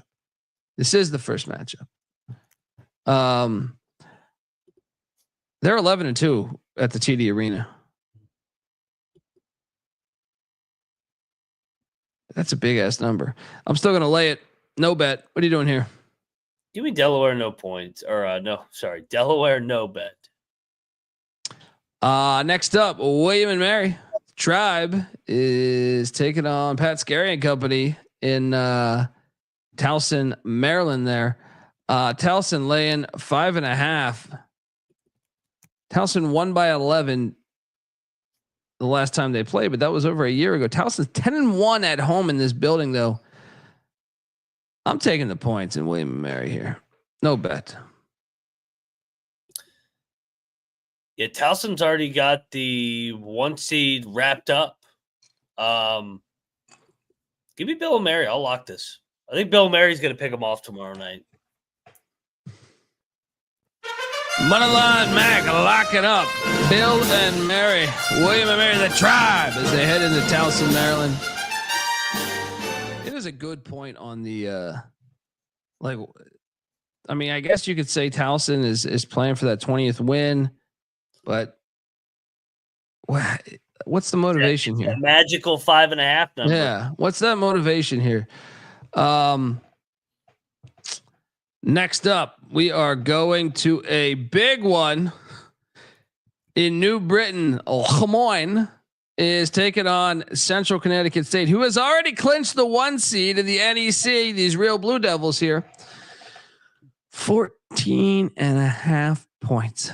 They cover every game, don't they? Though. I have a system. I'm locking up Lemoyne plus 14.5. I mean, what is this? They've already clinched. What are you doing here? I'll join you on Lemoyne. Let's go. Too many. Double lock on these Dolphins. Swimming into New Britain.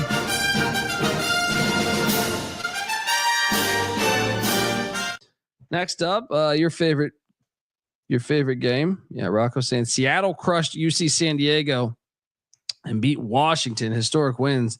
Then they lost to a bunch of other teams. Yeah, you're right. I mean, the UC San Diego win. Aging well. Oh my God! Every time I watch that team, we should just give them the national championship now, as they're fucking winning every game by 30 points.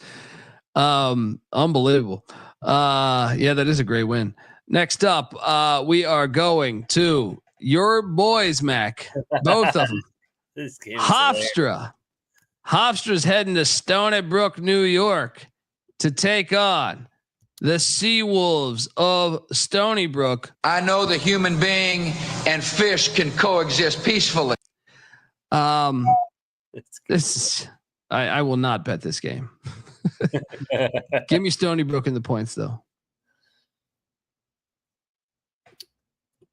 Yeah, I think Stony Brook is definitely the right side. I mean, I'm not laying points as Hofstra on the fucking road. Stony Brook's lost. What they played earlier in the year? What was? They played. Stony Brook won at Hofstra. Yeah, by 5. That's your one win. Of course it is. Yeah, give me Stony Brook. Hilarious. Next up, A&T is catching a big number while they're investigated by the feds. 11.5 in Boston against Northeastern. I'm just going back to the well. I know they're 2-13. It's just a big number. Northeastern wins by 8. A&T plus the points. I'll lock it up.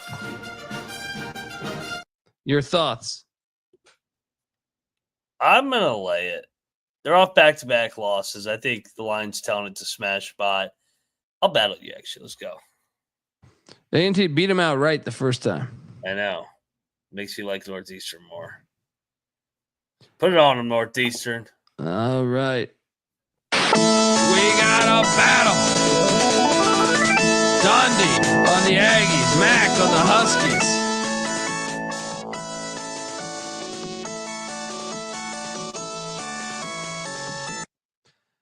Next up, we got the Mocs of Chattanooga heading into Greensboro, North Carolina. This game is awesome. As a SoCon specialist, I love this game. You have the 1 seed against the 2 seed. How many games are they back from them? This is for the 1 seed, right? Yep. This is the best game on the slate tomorrow. It's my favorite game. Yeah, Greensboro won the first matchup. And they're going to win the second matchup because I think they're the best team. I will lay the 1.5. And since it's Discipline Thursday, but I'm going to watch every second of this game. Give me UNC Greensboro minus 1.5. Lock. What are you doing here? Battle. Give me Chattanooga. I think they get revenge here on Greensboro. Give me Dan Earl and company. Let's go. We got a battle. Mac on the Mocs. Dundee on UNC Greensboro.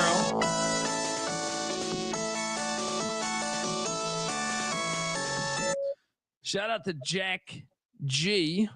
Wanted to say TCE is the best college basketball show anywhere.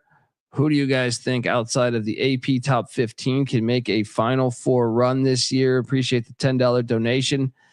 I think we've talked about VCU as this team, but I'm going to throw in. Who's even in the top 25? That's first. Yeah, I don't even pay attention to it. So I'm pulling it up and we'll list the teams that are in. If we're looking for non-power fives, I think VCU or power 6 with college hoops. So Auburn 1, Duke 2, Florida 3, Houston 4, Tennessee 5, Alabama 6, St. John 7, Michigan State 8, Iowa State 9, Texas Tech 10, Texas A&M 11, Wisconsin 12, Michigan 13, Clemson 14, Maryland 15. Anybody outside of those? Okay, give me the next 10 though. So just I guess. No. Missouri, no. Louisville, Memphis, Purdue, St. Mary's, Arizona, Marquette, Kentucky, Mississippi State, and Creighton. It's a great question. Marquette. Who's Cam Jones? They're in the top 25, but they're out. They have a superstar. They have a superstar that if he catches lightning in a bottle, he could. If they get a great region, I'll say. Yeah, I don't like the Marquette play. I like. Let me think about this for a second.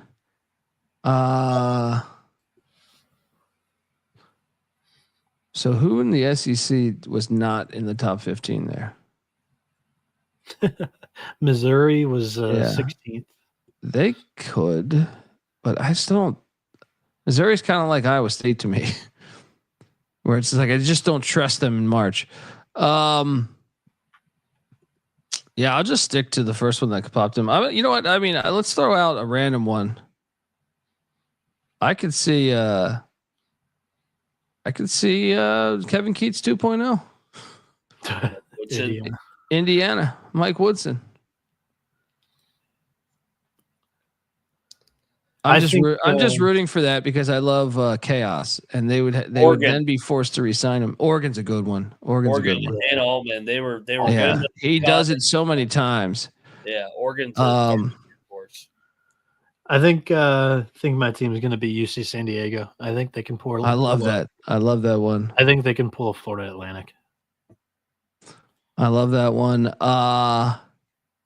Yeah. What about Drake? Could Drake be that team? Yeah. I don't know. They play so slow. Yeah, but Bennett Sturts. I mean, if you're going to mention like star, St. Mary's. See Monty Pritchett say Randy Bennett is due. Yeah, they're in the top 25 though. But yeah, I like St. Mary's too. Creighton's not a bad one. I feel like they're due after some of their bad fortune. New Mexico. Yeah. Yeah. He's a guy that could take over in March. I just don't know. Away from the pit, they've just been kind of inconsistent away from the pit. Can they win that many games? Last year, they just they had a tough game against Clemson, but I mean, Clemson ended up being pretty damn good. Yeah, New Mexico. Clemson's a good one. I still think Clemson could. Yeah, Clemson could. Yeah. I think that was a good discussion. There we go. I mean, I guess you can never watch like Kansas or Carolina end up in the fun. There's no way, right? There's no way. Kansas could never get there. Never. Yeah, Kansas could definitely get there. Yeah, they have talent, and also all it takes is a fucking region to just open the fuck up. Yeah, like 3 upsets, and then all of a sudden Kansas is a fucking 5 seed playing an 8 seed, and then they're a 7 seed. My example was Florida Atlantic. I mean, Purdue loses the 16 seed, and then you got a 4 seed, a 6 seed, and a 10 seed because it was Tennessee, Kansas State, and Michigan State. So J Mac 15 saying, has a shitty team ever won the national championship? Oh my god. That's great. You win the What about that Kevin Ollie UConn team? Yeah, UConn. I'm fucking with you, dude.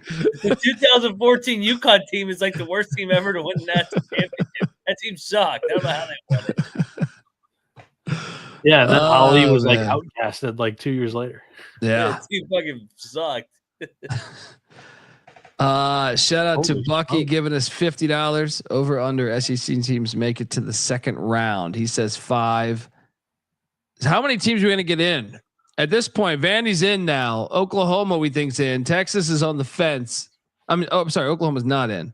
I don't know. I think it's going to be pretty damn chalky, but I watched the SEC literally dominate November, December, early January in non-conference. I think they might do it again. I'll probably have like 6 in my. I don't put as much weight into that though, because I feel like these teams figure like. Well, you look at UConn, like the last 2 years, they were pretty much untouchable in non-conference, and then they run the table once they get outside of conference play. Yeah, we'll see. We've seen teams dominate the regular season as a conference though, and then struggle in March. But yeah, I mean, if they're getting 13 teams in, I'll say 7. They're gonna play each other. Yeah. They're going to play each other in some of these matchups. Well, it's super hard for them to play each other before the second round. You're not going to play them in the first round. I mean, they're going to be potentially matched up in at least, if they get like 13, they'll have at least 2 matchups in the round of 32. He asked if SEC teams to make it to the second round. SEC. Yeah. Oh, they said Sweet 16. Oh yeah. 5's low. Yeah.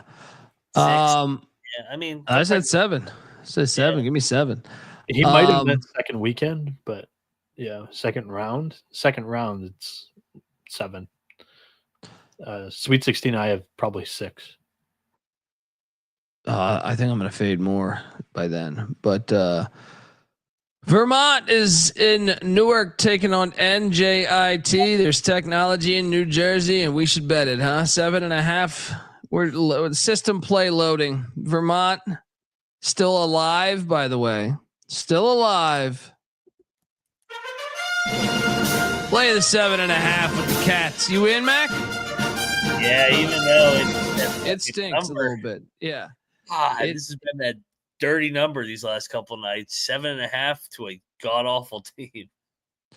Double lock on these Catamounts.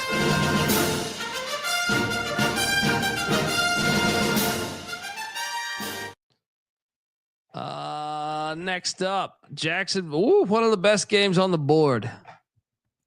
Jacksonville State at Liberty, the 1 seed in this. Yes, exactly. Shout out to the great Noah Bieniek on the photo there. Jacksonville State. They're catching 6.5. They're currently the 1 seed in the CUSA. Liberty the 2. 6.5 points. Jeff Sharp sees 7.5 out there. He says, "Man, Mac, you're going to this game, right?" I can't make it anymore. It's at 7. I thought it was at 8. I thought it was an 8 o'clock game. They moved it up or something. Damn. 6.5. Jeff is what I'm seeing right now. I'm gonna lay it. This building's got to be on fire. As much as I like Jacksonville State this year, I'm gonna lay it. I'm gonna lock it. Lock battle. Give me the athletes. I'll take the Flaming Libs. Yeah, we got a battle. Give me Jack State. Give me the athletes against the cha-cha-cha team. We got a battle in Lynchburg. Mac on the Cox. Dundee on the Flames. The Flaming Libs. All right.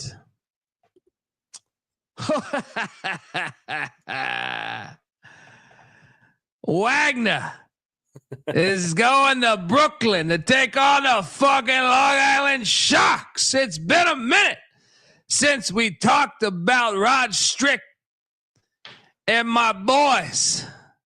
I've been missing you like a long lost girlfriend, like you're off at war. You're writing fucking letters to your fucking love, hoping she gets back to you. But back in the day, you didn't have email and shit. You're not hearing from her. That's the way I feel with these Sharks. I've been out there writing them, going to Lugas, checking to see if they're there. Long Island laying 4.5, the over under 115.5, and this is a goddamn lock. We've been off. We had time to do all the bullshit. All that bullshit in life you got to do, pay the bills. And we've been paying the bills. We're the 2 seed. Let me tell you, there's a lot of money to be made in this NEC tournament. We'll talk about that in the coming days, believe me. But let me tell you, my sister Teresa, she's going to be at the game. Big spread. She's bringing everything. Everything you could think of. I'm telling you, you get there an hour and a half early. You come over there, you say, go Long Island fucking Sharks. We'll get you a plate of food. Boom. Just like that. You'll be full coming into that goddamn building. And this is at the Steinberg Wellness Center where you know the screws are loose. We had a week, Mac. We had a week to I'm just telling you, you don't know I can't wait. It's like going to the goddamn amusement park. You don't even know about this. It's a new ride. It's like a fucking new ride. We got things we done to this place. 28 vending machines, cash only. Might have even improved those numbers, right? We got things. The screws are loose. The backboard's breaking. The camera's going out. All this type of good shit going on at the Steinberg Wellness Center. We got a new one we're going to do tomorrow. But I can tell you this is a goddamn lock. Lay the 4.5 with the Long Island Sharks. Get this Staten Island bullshit out of here. Lugas is going to be open tomorrow night. Strick martinis for everybody. They're going to put the goddamn blue cheese olives in that shit. Boom. Top notch. All I know is we're hard-working, tax-paying people like you, and we don't take shit from nobody. You got that, asshole? Ask me. The fucking union, it works for you. Oh, please battle me here. You're going to lose so much money. I don't really want to lock Wagner. I hate Wagner. Just give me Wagner, no bet. I'll watch this game. I'll bet fair dick on Saturday. Can you guys believe the total? 115.5. It's a rigged game. I'm telling you. Bieniek, I'm seeing 114.5 right now. Okay, Dude. I'll lock up Wagner. Dude, the last time that they failed to, actually, The last time that LIU failed to put up 116 combined points between the two teams, they beat Wagner 60-47, 107 points. This is a rigged game. LIU wins by 4. We had a week off. Went to fucking Barbados. Went to Cancun. We're having a good old time with our cash. Meanwhile, the FBI's busted all these programs. Never us. Never us. You goddamn right. You busted your ass for 4 games straight. So you got your act together. We got a problem. Now we got a problem. We got a battle. Dundee on these fucking Long Island Sharks. Out there making sure your kid don't drink no piss from no fucking water fountain. And Moneyline Mac locking up the Wagner. I don't even know what they fucking are. The Wagners. I know. They're irrelevant. All right. Next up, we go from one classic to another. Chicago State heading out to Erie, Pennsylvania. Paul Bucher says, "Hey, how much has I lost on Long Island? Hey, they have a great record ATS this year. Yeah, they're like one of the best teams, surprising, or at least in conference play. Yeah, I'm telling you, buddy, you're on the wrong side of that one, buddy. You should have been following me all season." Chicago State's getting 5.5 in Erie, Pennsylvania. I'm going to go with the Hospital 2.0. They've been fired. Is this senior day? Yeah, I'll take the points. No bet. I'm not betting Chicago State. Yeah, it's senior day. Give me Mercyhurst. Lay it. Their first Division I senior day. Yeah, I'm actually thinking I'm going to lock this. Give me Mercyhurst minus the points. Lock.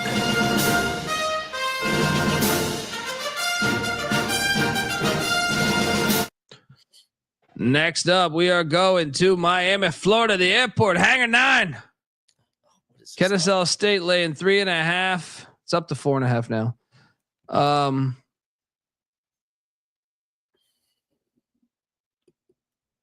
This is another senior night. This line stinks. Just give me FIU. This line makes no fucking sense. Yeah, no bet. FIU, I'll take it too. Sunblazers plus the points. Northern Kentucky's in Fort Wayne taking on IPFW. IPFW laying 6.5.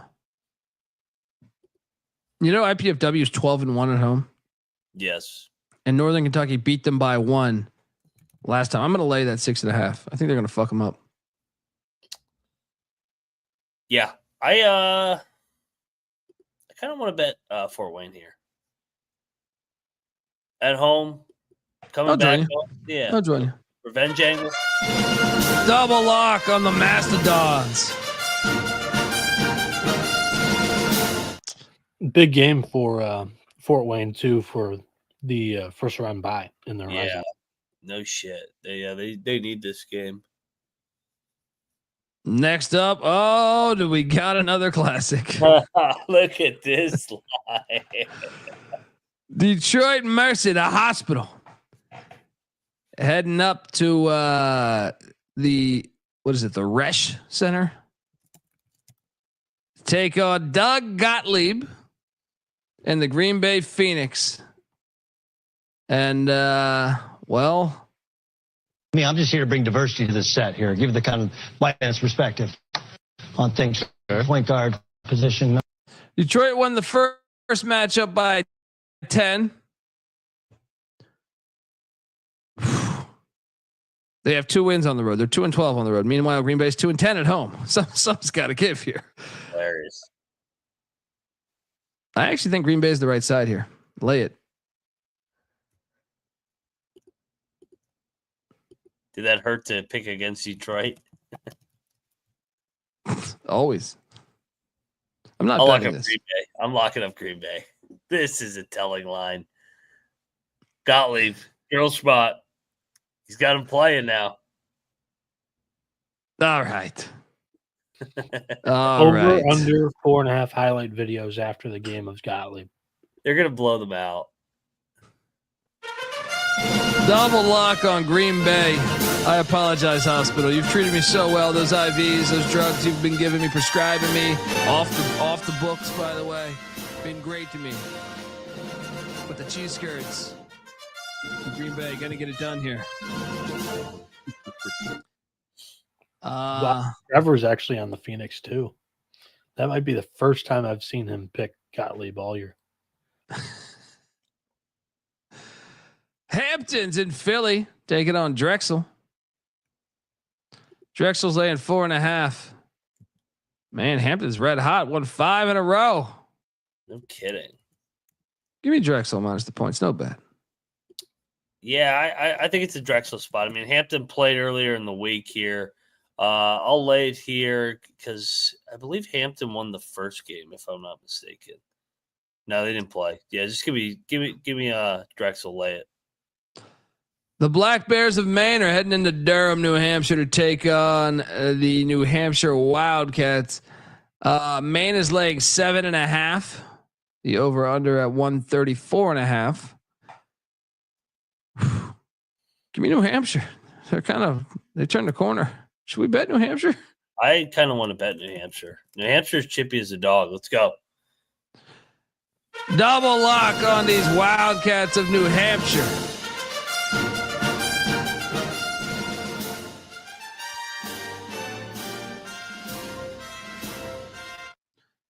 Next up, Wilmington heading to Bowie's Creek.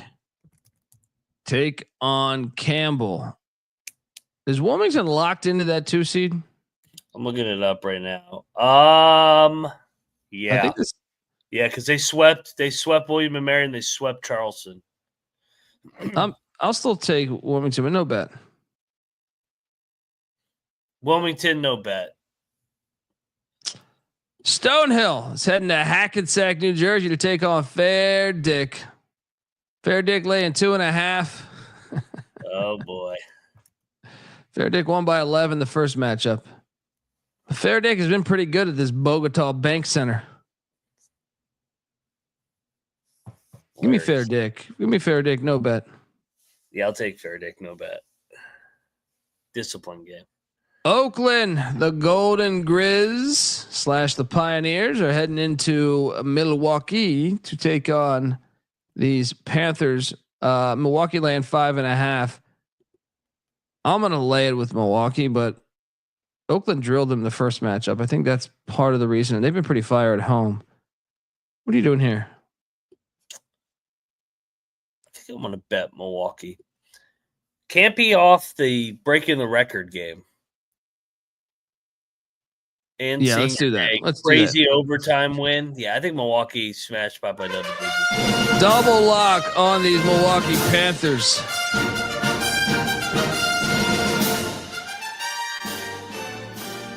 Nice logo. I'm gonna jump in on this one too. I looked at the matchup. I wanted to see if there was an edge here because I agree with you guys. There might be a little bit of a letdown spot after the record night. Cocked on Napkins also got this at 8. And what do we know about Oakland in the defense? It's a matchup zone. They struggle to rebound defensively. Milwaukee, second best offensive rebounding percentage in the country. Welcome to the party, pal. We have a triple lock on Milwaukee.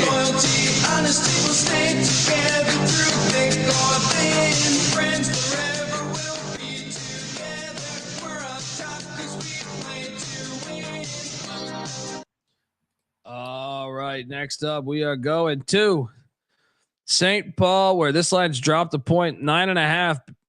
Mac, we should trust the Shoenecker here. What's this? Is this the same spot though as the other night with South Dakota State and fucking UMKC? North Dakota just beat North Dakota State, dude.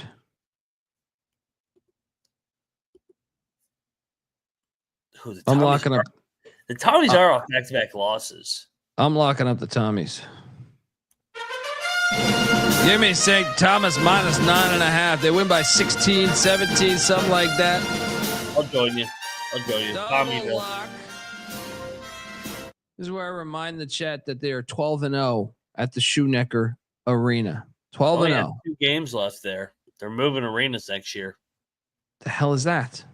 I know. Hopefully they're still on campus. South Dakota State is heading to Tulsa, Oklahoma to take on Oral Roberts, who did beat these Tommies. 9.5. Give me the points. No bet. Give me Oral Roberts. They've been playing better. No bet. Yeah. I'm taking the Jackrabbits. You're right. They just beat the Tommies. I took Oral Roberts. No, you did? I'm taking the Jackrabbits. I'm not betting this, but I'm taking Oral Roberts. No bet. Denver is at UMKC. Hopping around into what is the name of this arena again? What's it called again? The Swinney. The Swinney. Yeah. Denver won by 1 in the first matchup. UMKC is 1-9 in their last 10, and they're laying 7.5. I think they're telling us to bet UMKC. Absolutely. I'll double lock. Fade Denver.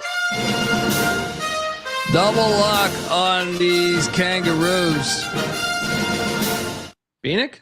Yeah, that line is kind of telling. Cocktail Napkins got it at 3, but I'm not laying this number with UMKC. All righty. Next up, Abilene Christians at Tarleton State. AC's laying 1.5 now. This crossed over 0. I'll take Tarleton, no bet, but I want to watch this game. Rivalry. AC's won 5 in a row here to get back to 6-6. I think Gillespie gets them. I'll bet Tarleton. Moneyline Mac locking up the Texans at Tarleton.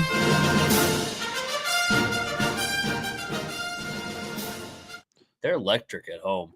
This game's good. It's a rivalry game too. SEMO is in Edwardsville, Illinois. Take it on SIU Edwardsville. Huge These game. are the top 2 teams. Yeah. Hold on. They're 2 games back though because they dropped the game to Southern Indiana. Is this the final game of the season? No, they got 2.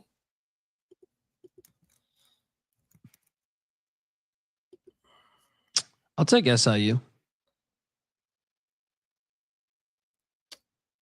I will as well. They got blown out at SEMO the first time. I think Edwardsville gets them back here. Should we bet this? Yeah, I'm locking Let's them. go. They're off a tough loss.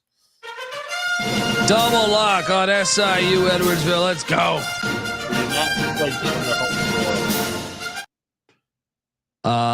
Western Illinois is at Tennessee Tech.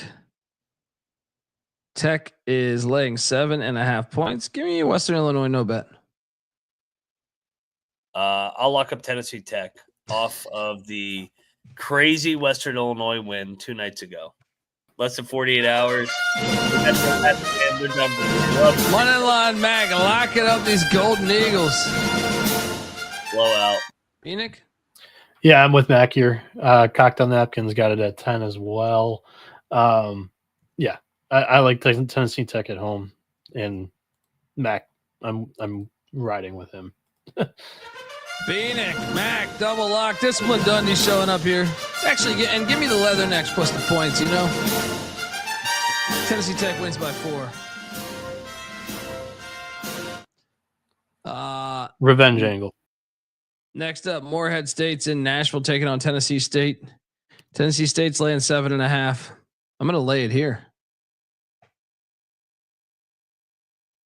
Morehead has gone from 9-2 to 9-9 in this league. Wow. With that said, I'll lock up Morehead. Too many points. they keep going down more and more and more. Moneyline Mac locking up Morehead State. Discipline Dundee play. Yeah.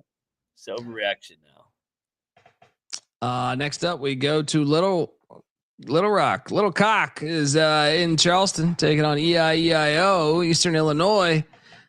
I'm seeing this now at 5.5, Mac. Little Rock's laying 5.5. Give me Eastern Illinois, no bet.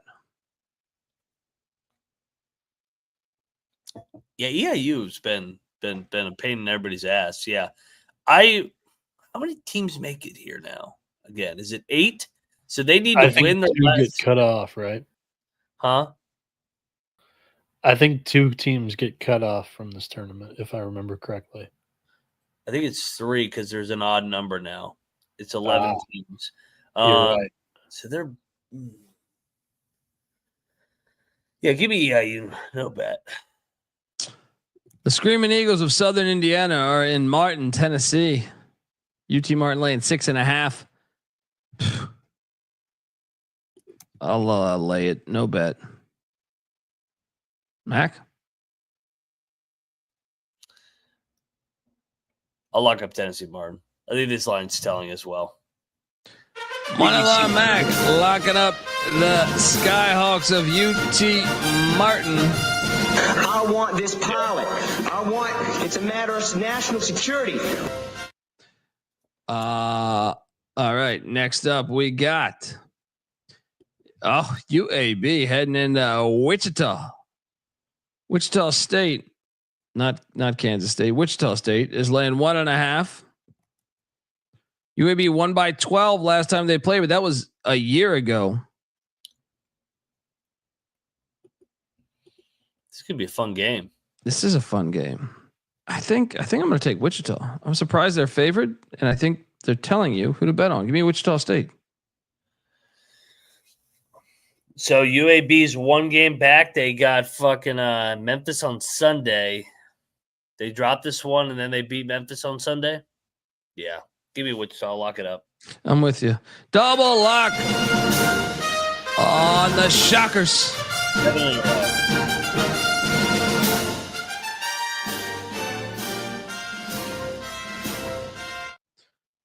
Next up, Cleveland State is in beautiful Fairborn, Ohio. It's hilarious. Wright State is laying 1.5. What is this line? You don't just walk into the nutter. Cleveland State won by 14 last time they played in December. It is a rivalry game. Give me the Vikings, but no bet. Mac? So what? We got Wright State coming in on a 3-game losing streak for senior day, and they're going to win. Let's go. Wright State, lock it up. Moneyline Mac, lock it up. Wright State, the Vikings. Dinks to high hell. Great line. Love it. Rutgers is in Ann Arbor taking on Bieniek's boys. Michigan's laying 9.5 for 10. Shop around. I mean, this number's just a little high, right? Yeah, I'll jump. Yeah. Michigan plays everybody close. I will jump in on this. There's a 10 out there too. Yeah, let's take the 10. Rutgers plus 10. Do we have a battle, Bieniek? No, I'm on this side as well. Michigan hasn't been super sharp lately. And gosh, the last 8 of the last 10 games have been within like 2 possessions. It's crazy. They play everybody close, like Mac said. So the first time too, Rutgers gave us a run for our money at the rack. I think it's something similar. Give me Michigan win, but Rutgers cover. Triple lock of the Scarlet Knights.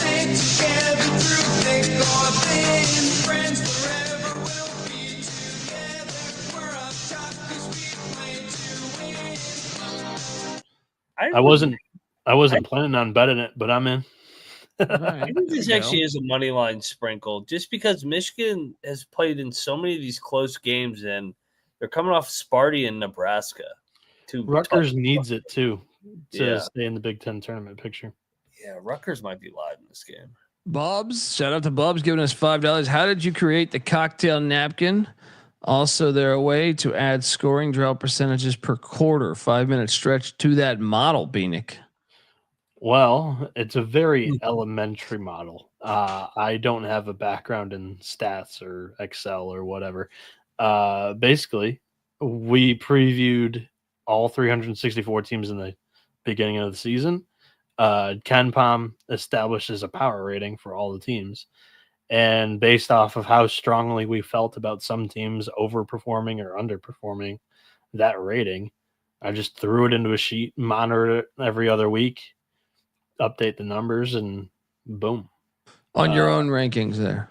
Yeah. On Yeah. my own. So, but I use a lot of sports books use KenPom as an aid to kind of have a ballpark of where they want the line to open and sit at. So, yeah, nerdy talk. Too much nerdy talk for Colby and Mac. Yeah, fucking. What are we talking about here? We got a rivalry game. Carry the one. Yeah. This was a hell of a game the first time. Dude, this is a fun rivalry game. They're separated by like 2 miles. I mean, honestly, I've been to these. I haven't really hung out on their campus, but I've driven past both these. They're not far from one another. Southern Utah is at Dixie State, aka Utah Tech. Dixie State is laying 2.5, even though they lost by 2 back on February 13th on the road. Now they're at home at the Burns Arena. Yeah. I think we take Dixie State, right? How many has Dixie lost in a row? 10 game losing streak, laying points. Gotta love it. Yeah. Yeah, a lock. Lock that up all day. Double lock on Dixie State. Let's go.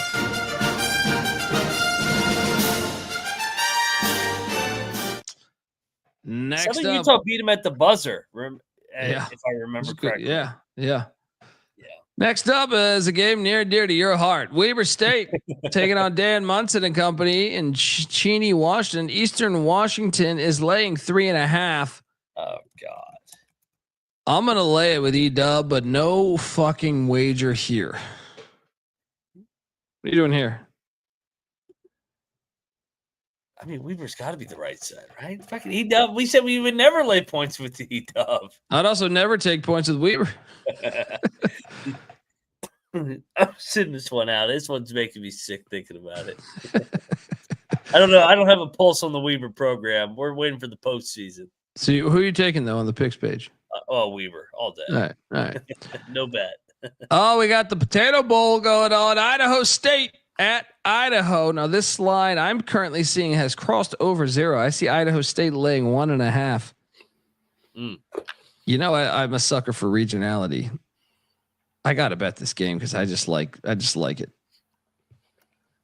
First matchup. Ooh, Idaho State drilled them. Revenge. Give me these Vandals.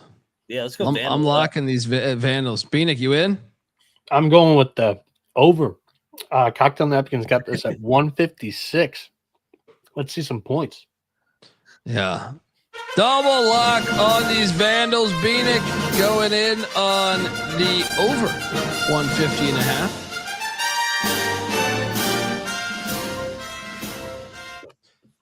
That's going to be a very fun game to watch. Oh yeah, that's like top 10 game.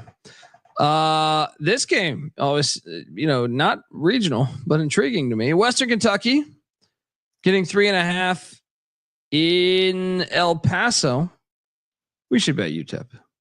Yeah, I like UTEP in a smash spot here. Let's go. Double lock on these Miners. Tink.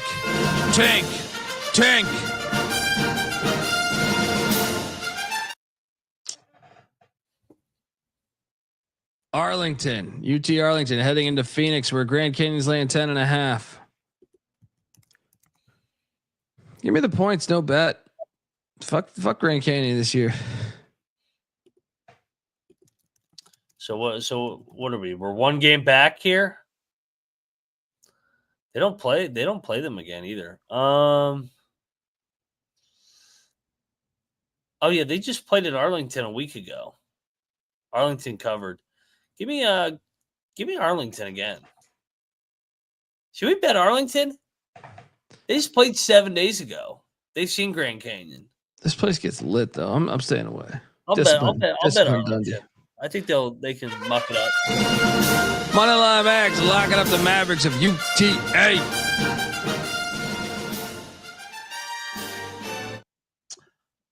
Middle Tennessee is in Las Cruces, New Mexico, taking on New Mexico State. We should talk about this one here. I mean, New Mexico State, I think they've turned a corner. They've won 3 straight. Bet New Mexico State. Yeah, I'm in. Double lock. Double lock. That far road trip.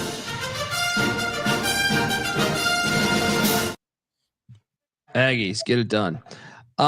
Steve Lavin, saw him tweet out new facilities. I'm gonna jump in and join you guys on the Aggies. Oh, we got a triple lock on New Mexico State. You know what that means? Welcome to the party, pal. Triple lock on the Aggies.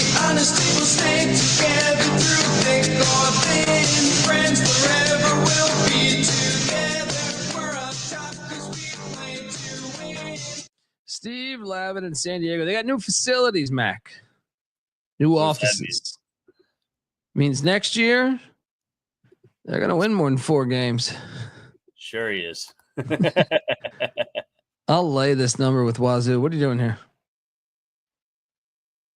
I'll buy into Lavin for a game. Give me the points. No bet. Pepperdine is at Portland. Portland laying 2.5. I'm not going to bet this game, but I will take the Pirates. I want this pilot. It's a matter of national security. What are you doing here? I have no idea. Lay it with Portland. What they beat the shit out of them at Pepperdine in the first game. Yeah, I'll lay it. No bet. Montana State is also in Portland, taking on Portland State. Portland State's laying 3.5. I think we should bet Portland State. They're coming off the big that terrible road trip where they lost to they got blown up by Idaho State, lost to Weber. It's a great trip. I enjoyed it. Yeah, let's bet Portland State. Let's go. Vikings. Double lock. Minus 3.5.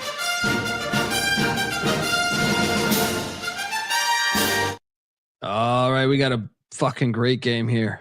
UC San Diego laying 6.5 at Northridge. I've seen it at 5.5 now.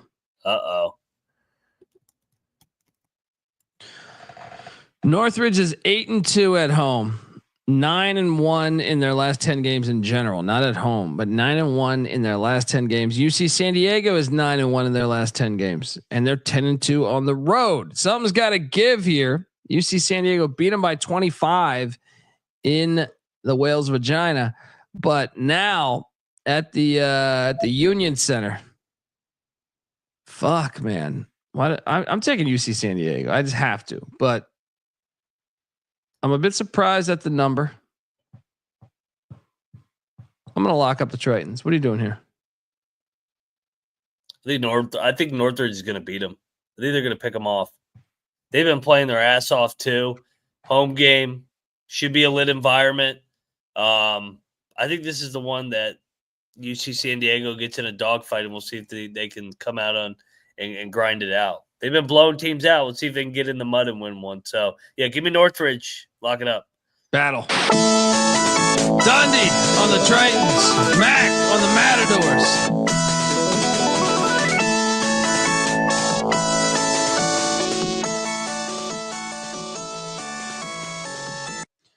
I mean, is that the best game of the day? There's some fire games. How is that not a national TV game? I know.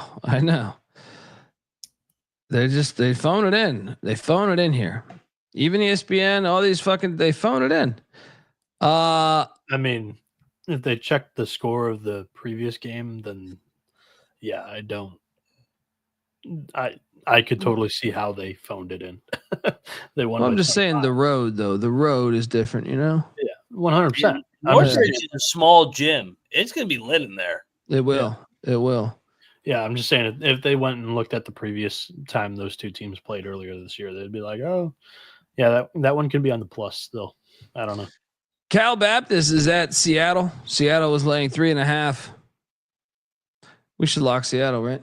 Oh, I love Seattle here. Yeah. At home, laying this number against Cal Baptist, who's not very good on the road yet. Double lock on Seattle. You don't just walk into the crack house and get that dub. The ozone layer will get you. Bakersfield's at the beach in Long Beach, California. Bakersfield, a road favorite of 2.5, and I'm taking the beach at the Pyramid there. What are you doing here? Long Beach has lost 11 in a row. Do they pop up here? I think we should bet the beach. I think the line's very telling. Yeah, let's take a stab at the beach, Yeah. man. Let's go. Let's go to the beach. Double lock on the beach. Regionality here. Let's go. I'm actually tempted to bet this next one too.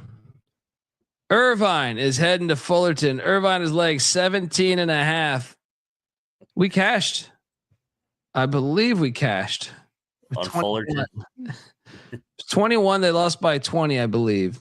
17.5. This is a rivalry game. They're separated by like, you go at night, not during the rush hour. It's like a fucking 5-minute drive. I'll take the points all day here. I'm definitely on the points because I think Irvine's counterfeit actually a little bit this year. The problem is, will Fullerton rig this game because they're on the schedule. They're 1-9 in their last 10. They've lost 8 straight. They covered against Irvine though the first time. Is this senior night?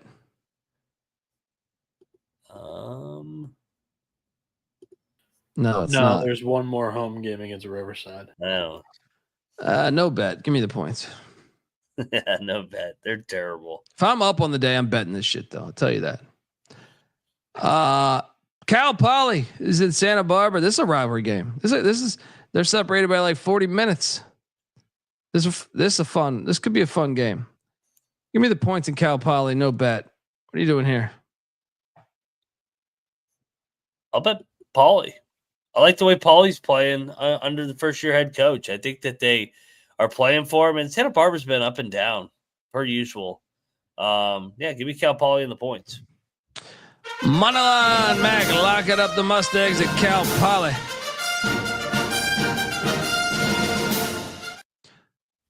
Discipline. Montana is going to the Nest. All right, you're seeing that. I mean, how many times you see a video of a fucking grizzly bear, just eating the shit out of some honey? This is what's happening here. Montana's laying 8 at the Nest against Sac State. These Hornets. Oh man, first place versus last place. Is this still off the last game since the Brawl of the Wild? Give me the points. It is. Give me the points. Give me the points at Sac State. What are you doing here? Yeah, I mean it was back-to-back road spot. Sac State. Should we bet Sac State? I think we should. All right, Sac State. Let's take a shot at Sac State. Double lock on these Hornets. Sac State's in your card. shout out to Blatant Pictures. It's an hour and 40 minutes between Santa Barbara and Cal Poly. Is that true? Go Google Map that shit. I've done that ride a bunch of times. Meanwhile, while I'm doing that, play the lock battle music. I'm playing Montana here. Cocktail Napkins got it 11.5. You guys talked about it. Montana currently sitting in first place. I don't think they can or they will fall into like a sleepy spot here. I think they could cruise and cover this for me, hopefully. But yeah, this is a team that's competing for a 1 seed and a regular season championship. So I'll take the Grizz. We got a battle. Phoenix on the Grizz. Mac Dundee. Buzz, sting with these Hornets. All right. Beanie, give me the distance. I've done that shit. 99 miles. Yeah, hour 40. I've just done that drive a bunch of fucking times in my life. I just feel like it doesn't feel like it's that long. Stop in Solvang there, hour and 30 minutes. Yeah. All right. It feels like 45. Feels like 45 to me. Shout out to Blatant Pictures. Putting Colby in place. Yeah, you're right. You're right. I'm wrong. You're the best. I'm the worst. All right. St. Mary's is in LA taking on LMU. What the fuck do we do? Part of me is like, let's bet LMU. They do play up to their competition usually. Blatant Picture says I must have been driving 110 miles an hour. No, I was probably just not sober. Mac, you said the other day Stan Johnson is a Randy Bennett disciple. Right? He's not. I thought he was. Gotcha. No, he's from Wojo. Yeah. I'll take LMU. No bet. Discipline Thursday. Final game on the slate. Riverside laying 1 on the island. Holy shit. What is this number? And you know. It's a hard ticket to Hawaii. It's not paradise all the time. It's a hard ticket to Hawaii. We gotta take Hawaii. I think so too. Yeah. Why, dude? Standalone game. We got to. Double lock on these Rainbow Warriors. No, I wasn't drunk driving. You get the sober comic, and then you get the other comics to get completely shit hammered, and you go from town to town. That's how it works. You're putting words in your mouth. Yeah. And we know this. We'd always book. We used to have this spot. This dude from Howard Stern would book us at a spot in San Luis Obispo in Morro Bay. And then we would there was like a brewery we would do in Santa Barbara. So we would do a run of all 3 of those. And we would purposely because I believe one of the shows, I don't remember, this is 10 years ago or something, maybe even longer. But one was we'd do both in one night. So that's what we would do. We'd be pretty fucking loaded in the car going down from San Luis Obispo to Santa Barbara. So that's why maybe it seems like 45 minutes to me. Anyway, best plays of the night.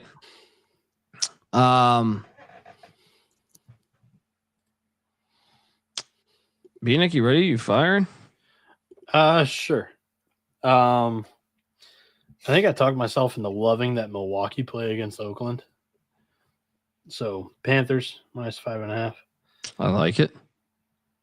Going with TCE totals, 18-6 on the year, I believe is the current record. Over 150.5 in Idaho State and Idaho.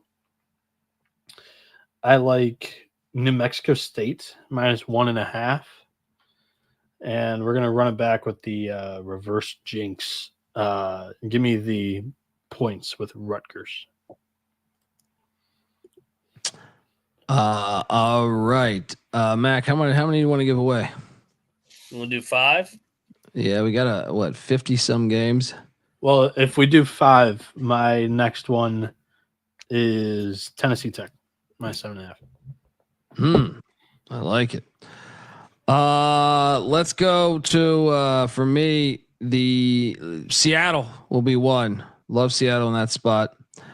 I will also add UTEP to that slate. I think UTEP gets it done.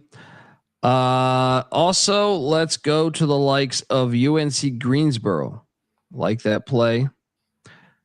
What else do we have here? Let's go with, I'll add New Mexico State on that. That's a 4th leg. And the 5th,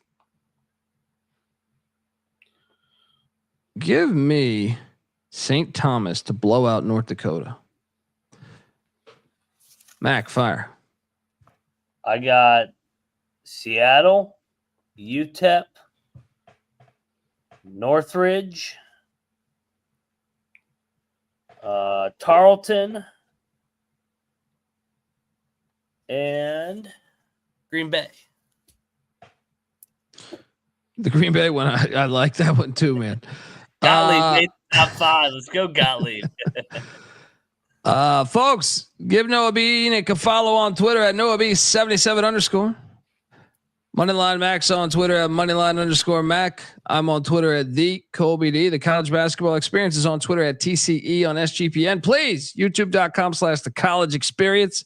Get on over there, hit that like and subscribe button. It helps us a bunch. And if you listen, if you're just watching the shows and you don't listen to it on a podcast form, please, if you can, though, subscribe on podcast form. It helps us greatly. Shout out to the whole chat for hooking us up. Make sure you check out the College Baseball Experience, being killing it over there. Also, the College Football Experience. We got a scheduled episode for Florida State coaching hires and schedule for 2025. Break down that schedule that was released a couple weeks back. Also, we got Virginia Tech planned for early next week. Till next time, folks, this is the College Basketball Experience. You better start thinking about yours. Sometimes may be good, sometimes may be shit. And we are out of here.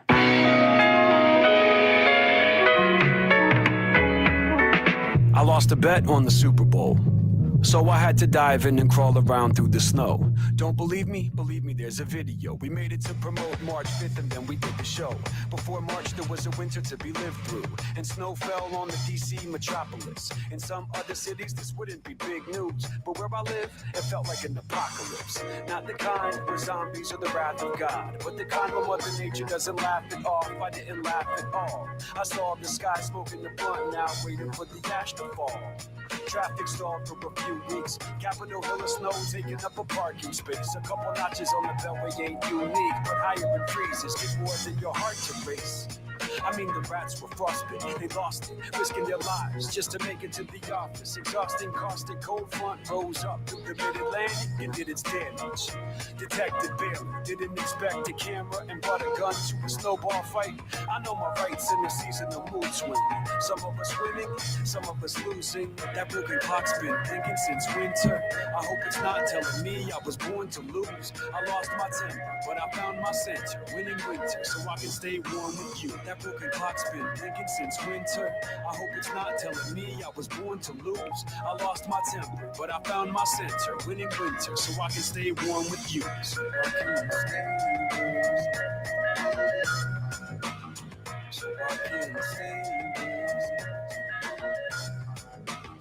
So I can stay warm. Des says you're beautiful little snowflakes. I say that you're snowmobiles with no brakes. This isn't how normal feels, it's so fake. I need more to shovel while the hubble hovers and lovers, lovers, and haters ever collapsing rap stars. NASA is my backyard. The chain link fence couldn't contain the frozen rain that caused a bit of madman to go insane. I wrote a name in spray paint for Valentine's Day. She didn't feel the same, I was out of line. Hey, a cold shoulder, there's nothing new to the stone owner. Looking for a froze over belladonna for snow blower. Temperature lower, kill the hot streak. They know I'm a broken clock and talk's cheap. The homie Dave and the bird caught it after the misery crew saw the storm growing faster as the weatherman got a lump of cold. Rambling for ratings in another month or so. There'll be a rush on the road, so put your luck on hold. Milk, bread, and toilet paper. Sold, but I gotta go. This is not for show. I really ought to get my clock fixed before the snow falls and all this is washed away. I see my breath in the air as I cry out, not today, today. That broken clock's been blinking since winter. I hope it's not telling me I was born to lose. I lost my temper, but I found my center. Winning winter, so I can stay warm with you. That broken clock's been blinking since winter. I hope it's not telling me I was born to lose.